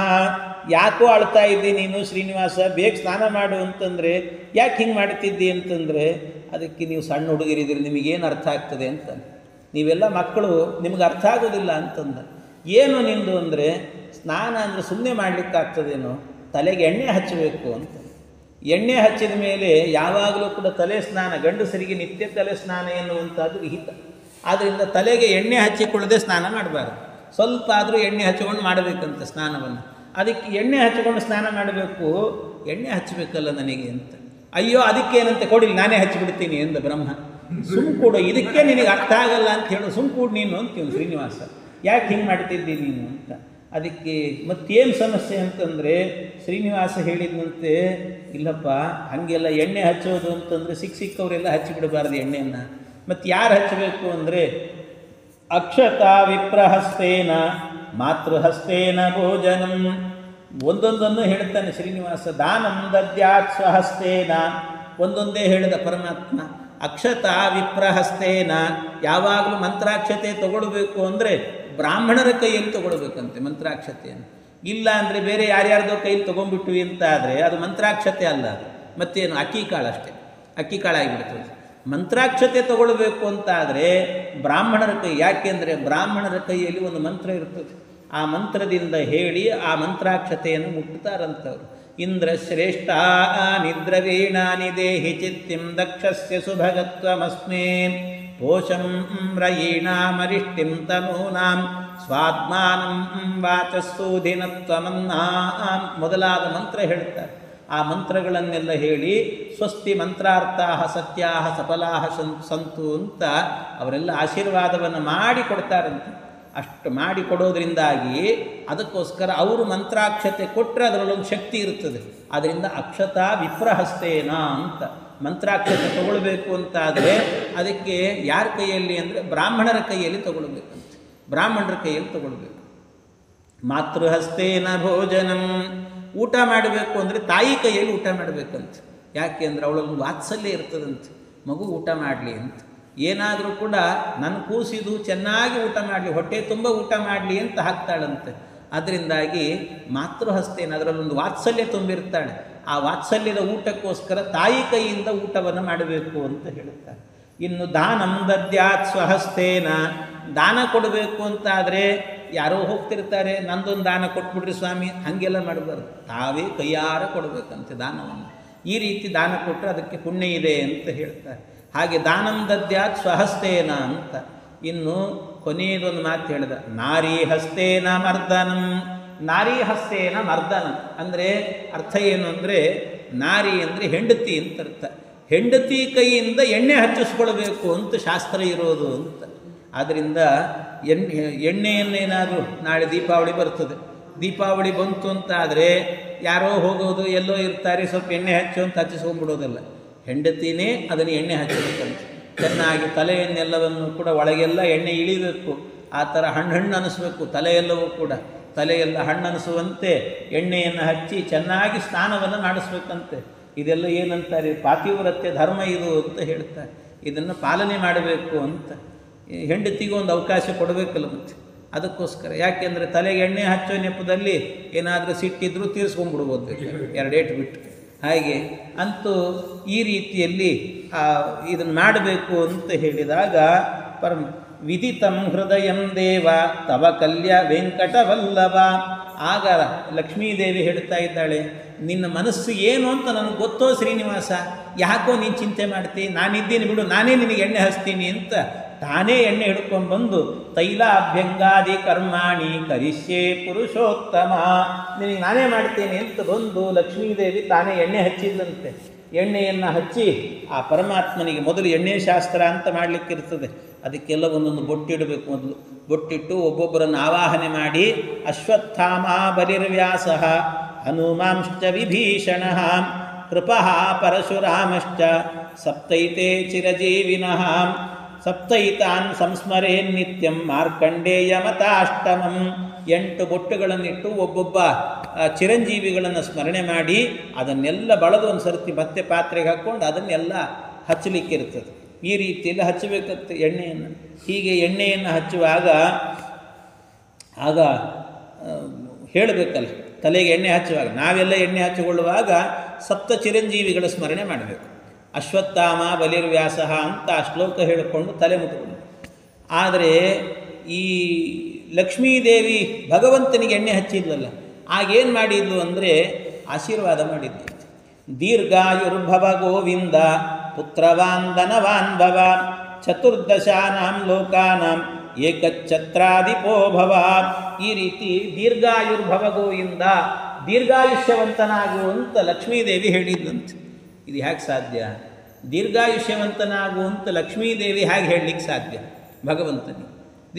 ಆದರೆ ಆಶೀರ್ವಾದ ಮಾಡಿದಂತೆ ಇದು ಹಾಗೇ ಇದೆ ಪುರಾಣದಲ್ಲಿ. ಆದರೆ ದೀರ್ಘಾಯುಷ್ಯವಂತನಾಗುವಂತ ಅದರ ಅರ್ಥ ಏನು ಅಂದರೆ, ದೀರ್ಘಾಯುಷ್ಯವಂತನಾಗುವಂತಂದರೆ ಕೆಲವು ಸಂದರ್ಭಗಳಲ್ಲಿ ಅರ್ಥವೇ ಬದಲಾಗಿಬಿಡ್ತದೆ. ಅದು ಯಾವ ರೀತಿ ಅರ್ಥ ಬದಲಾಗ್ತದೆ ಅಂತಂದರೆ, ಕೆಲವು ಶಬ್ದಗಳಿರ್ತವೆ, ಕೆಲವು ಶಬ್ದಗಳು ಹೇಳಿದಾಗ ಅದರ ರಿವರ್ಸ್ ಅರ್ಥವನ್ನು ಕೊಡ್ತದೆ, ಉಲ್ಟಾ ಅರ್ಥ. ಅಂದರೆ ದೀರ್ಘಾಯುರ್ಭವ ಗೋವಿಂದ ಅನ್ನೋ ಶಬ್ದಕ್ಕೆ ಅರ್ಥ ಇಲ್ಲೇನು ಅಂದರೆ, ನಮ್ಮನ್ನು ದೀರ್ಘಾಯುಷ್ಯರನ್ನಾಗಿ ಮಾಡುವಂತ ಅರ್ಥ. ನಮ್ಮನ್ನು ದೀರ್ಘಾಯುಷ್ಯರನ್ನಾಗಿ ಮಾಡು, ನಮಗೆ ಅನುಗ್ರಹ ಮಾಡುವಂತ ಅರ್ಥ ಅಂತೆ. ಎಲ್ಲ ಆ ರೀತಿ ವ್ಯವಹಾರ. ಅದು ವ್ಯವಹಾರದಲ್ಲಿರುವ ದೊಡ್ಡವರಿಗೆ ನಾವು ಹೇಳಿದ್ವಿ ಅಂದರೆ ಅದು ನಮಗಂತ ಅರ್ಥ. ಉದಾಹರಣೆಗೆ ಹೇಳಬೇಕಂದ್ರೆ, ವಾದರಾಜ ಸ್ವಾಮಿಗಳು ಈ ಲಕ್ಷ್ಮೀ ಶೋಭಾನೆ ಪದ್ಯ ಇದೆ. ಲಕ್ಷ್ಮೀ ಶೋಭಾನೆ ಪದ್ಯದಲ್ಲಿ ಹೇಳಬೇಕಾದ್ರೆ ಏನು ಮಾಡ್ತಾರೆ? ಶೋಭಾನವೆನ್ನೀರೆ ಸುರರೋಳು ಸುಭಗನಿಗೆ, ಶೋಭಾನವೆನ್ನೀ ಸುಗುಣನಿಗೆ. ಶೋಭಾನವೆನ್ನೀರೆ ಅಂತ ಯಾರಿಗೆ? ಸುರರೋಳು ಸುಭಗನಿಗೆ, ಸುರರಲ್ಲಿ ಶ್ರೇಷ್ಠನಾದಂಥ ಸುಭಗನಾದಂಥ ಭಗವಂತನಿಗೆ ಅಂತ. ಶೋಭಾನ ಅಂದರೆ ಏನು? ಮಂಗಳವಾಗಲಿ ಅಂತ ಅರ್ಥ. ಶುಭವಾಗಲಿ, ಮಂಗಳವಾಗಲಿ. ದೇವರಿಗೆ ವಾದರಾಜ ಸ್ವಾಮಿಗಳು ನಿನಗೆ ಮಂಗಳವಾಗಲಿ ಅಂತ ಹೇಳಲಿಕ್ಕೆ ಸಾಧ್ಯ? ಅದೇನು ಮತ್ತರ್ಥ? ಅದಕ್ಕೆ ಅರ್ಥ ಏನು ಅಂದರೆ, ಶೋಭಾನೆ ಅನ್ನುವಂಥ ಪದಕ್ಕೆ 2 ಅರ್ಥ. ದೊಡ್ಡವರು ಶೋಭಾನವಾಗಲಿ ಅಂತ ಚಿಕ್ಕವರಿಗೆ ಹೇಳಿದರೆ ನಿನಗೆ ಒಳ್ಳೆಯದಾಗಲಿ ಅಂತ ಆಶೀರ್ವಾದ ಅಂತ ಅರ್ಥ. ಅದೇ ಸಣ್ಣವರು ದೊಡ್ಡವರಿಗೆ ಶೋಭಾನೆ ಅಂತ ಹೇಳಿದರೆ ನಮಗೆ ಒಳ್ಳೆಯದಾಗುವಂತೆ ಅನುಗ್ರಹ ಮಾಡಿರಿ ಅಂತ ಅರ್ಥ. ಅದಕ್ಕೆ ಆ ಶಬ್ದಕ್ಕೆ ಹಾಗೆ ಅರ್ಥ. ಶಬ್ದವೇ ಆ ರೀತಿ ಅರ್ಥವನ್ನು ಕೊಡ್ತದೆ. ಅದು ಈ ಕೆಲವು ಕಡೆ ಹಾಗೇನೆ ಉಲ್ಟಾ ಅರ್ಥ ಇಟ್ಕೊಂಡ್ಬಿಡಬೇಕು. ಈ ವಿಜಯದಾಸರು ಕವಚ ಇದೆ ಒಂದು, ವಿಜಯದಾಸರ ಕವಚ ಅಂತ. ಆ ಕವಚದಲ್ಲಿ ಹೇಳಬೇಕಾದ್ರೆ ಸ್ಮರಿಸಿ ಬದುಕಿರು ದಿವ್ಯ ಚರಣ ಕೆರಗಿರು ಅಂತಿದೆ. ಆ ಪದ್ಯದಲ್ಲಿ ಒಂದು ಹಾಡು, ಒಂದು ನುಡಿ ಬರ್ತದೆ ಅದರಲ್ಲಿ. ಆ ನುಡಿ ಏನು ಅಂದರೆ ಅಲ್ಲಿ ಹೇಳ್ತಾರೆ, ಇಂದಿರಾಪತಿ ಇವರ ಮುಂದೆ ಕುಣಿವನು, ಇಂದಿರಾಪತಿ ಇವರ ಮುಂದೆ ಕುಣಿವನು ಅಂತ. ಅಂದರೆ ವಿಜಯದಾಸರು ಹಾಡು ಹೇಳ್ತಾ ಇದ್ದರೆ ಇಂದಿರಾಪತಿ ಅಂದರೆ ಲಕ್ಷ್ಮೀಪತಿಯಾದ ಭಗವಂತ ಬಂದು ಇವರು ಎದುರಿಗೆ ಕುಣಿತಿದ್ದಂತೆ. ಅದಕ್ಕೆ ಮಹಾತ್ಮರು ಹೇಳಿದರು ಅದು ಸರಿಯಲ್ಲ ಅಂತ.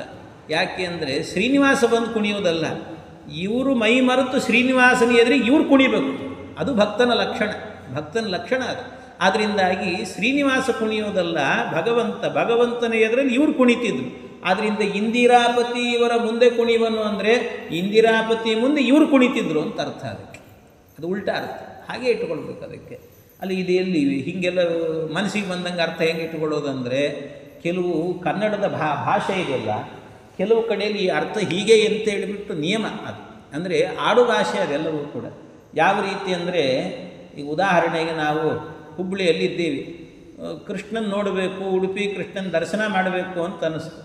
ಉಡುಪಿ ಕೃಷ್ಣನ್ ನೋಡಲಿಕ್ಕೆ ಅಂತ ಹೋಗಬೇಕು ಅಂದಾಗ ಹೊರಡ್ತೀವಿ, ಬಸ್ಸಲ್ಲಿ ಕೂತ್ಕೊಂಡು ಹೋಗ್ತೀವಿ. ಬೆಳಗಾಯಿತು ಅಂದ ಕೂಡಲೇ ಕಂಡಕ್ಟರ್ ಹತ್ರ ಹೋಗಿ ಕೇಳ್ತೀವಿ, ಏನಪ್ಪ ಉಡುಪಿ ಬಂತ ಅಂತ ಕೇಳ್ತೀವಿ. ಉಡುಪಿ ಬಂತು ಅಂತ ಅವನು ಹೇಳ್ತಾನೆ. ನಾವು ಸರಸರ ಕೆಳಗೆ ಇಳಿದ್ಬಿಡ್ತೀವಿ. ಆದರೆ ನಾವು ಕೇಳಿದ್ದು ಸರಿ ಇದೆಯಾ ವಿಚಾರ ಮಾಡಿ. ಯಾಕೆ ಅಂದರೆ ಉಡುಪಿ ಬಂತ ಅಂದರೆ ಏನರ್ಥ? ಉಡುಪಿ ಬರ್ತದೇನು? ಉಡುಪಿ ಬರೋದಿಲ್ಲ, ಉಡುಪಿ ಇದ್ದಲ್ಲೇ ಇರ್ತದೆ.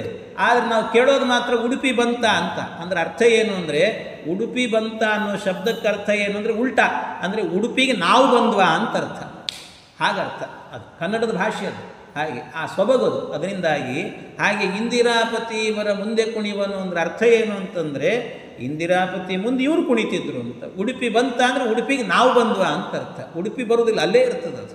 ಹಾಗೆ ಆ ರೀತಿಯಲ್ಲಿ ಇಟ್ಕೊಳ್ಬೇಕು. ಅದೇ ರೀತಿ ಇಲ್ಲೂ ಕೂಡ ದೀರ್ಘಾಯುರ್ಭವ ಗೋವಿಂದ, ದೀರ್ಘಾಯುಷ್ಯವಂತನಾಗು ಅಂತ ಹೇಳಿದರೆ ನಮ್ಮನ್ನು ದೀರ್ಘಾಯುಗಳನ್ನಾಗಿ ಮಾಡು ಅಂತ ಹೇಳಿ ಇಷ್ಟೆಲ್ಲ ಮಾಡಿ, ಆಮೇಲೆ ಎಣ್ಣೆ ಹಚ್ಚಿ ಆದ ನಂತರ ಅವನಿಗೆ ಆಗೆಲ್ಲ ಒಂದು ಕದಲಾರತಿ ಅಂತ ಮಾಡಲಿಕ್ಕೆ ಇರ್ತದೆ. ಕದಲಾರತಿ ಅಂತ ಆ ಕದಲಾರತಿಯನ್ನು ಮಾಡಿ, ಕದಲಾರತಿಗಳು ಮಾಡೋದಂದ್ರೇನು, ಅವನ ಗುಣಕಥನವನ್ನು ಮಾಡಬೇಕಂತೆ. ಪರಮಾತ್ಮನ ಕಥೆಗಳನ್ನು ಹೇಳಬೇಕು. ಆರಾರ್ತಿಗಳೇ ಗುಣಕಥನ ಅಂತ ಜಗನ್ನಾಥ ದಾಸರು ಹೇಳ್ತಾರೆ.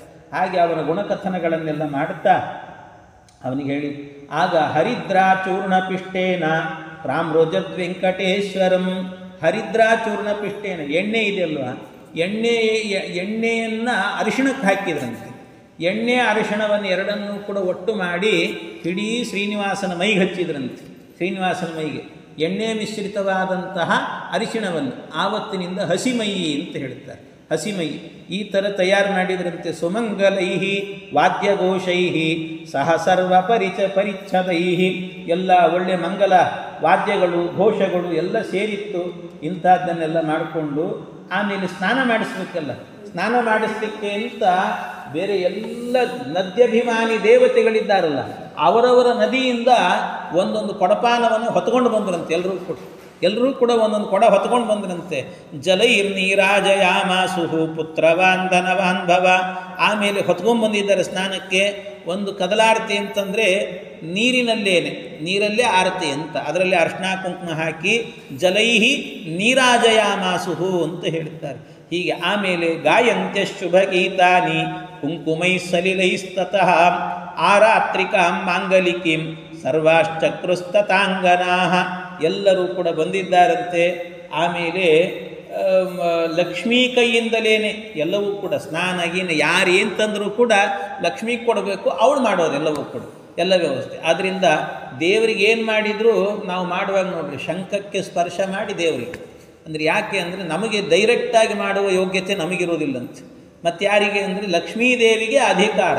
ಹಾಗಾಗಿ ನೈವೇದ್ಯ ಮಾಡಬೇಕಾ ಲಕ್ಷ್ಮೀದೇವಿಗೆ ಮುಗಿಸೇ ಮಾಡೋದು. ಮತ್ತು ಮಂಗಳಾರತಿ ಮಾಡಬೇಕಾ ಶಂಖಕ್ಕೆ ಸ್ಪರ್ಶ ಮಾಡಿ, ಅಂದರೆ ಶಂಖಕ್ಕೆ ಸ್ಪರ್ಶ ಮಾಡೋದಂದರೆ ಲಕ್ಷ್ಮೀ ಮಾಡುತ್ತಿದ್ದಾಳೆ ಅಂತ ಅನುಸಂಧಾನ. ನಮಗೆ ಆ ಯೋಗ್ಯತೆ ಇರೋದಿಲ್ಲ. ಆದ್ದರಿಂದ ಹೀಗೆಲ್ಲ ಮಾಡಿಕೊಂಡು ಆ ಭಗವಂತನಿಗೆಲ್ಲ ವ್ಯವಸ್ಥೆಗಳನ್ನು ಮಾಡಿದ್ರಂತೆ ಲಕ್ಷ್ಮೀ ಕೈಯಿಂದಲೇ. ತೇನ ವಸ್ತ್ರೇಣ ಸರ್ವಾಂಗಂ ಮಮಾರ್ಜ ವಿಧಿಭದ್ರಮ. ಆಮೇಲೆ ಎಲ್ಲ ಸ್ನಾನ ಆಯಿತು.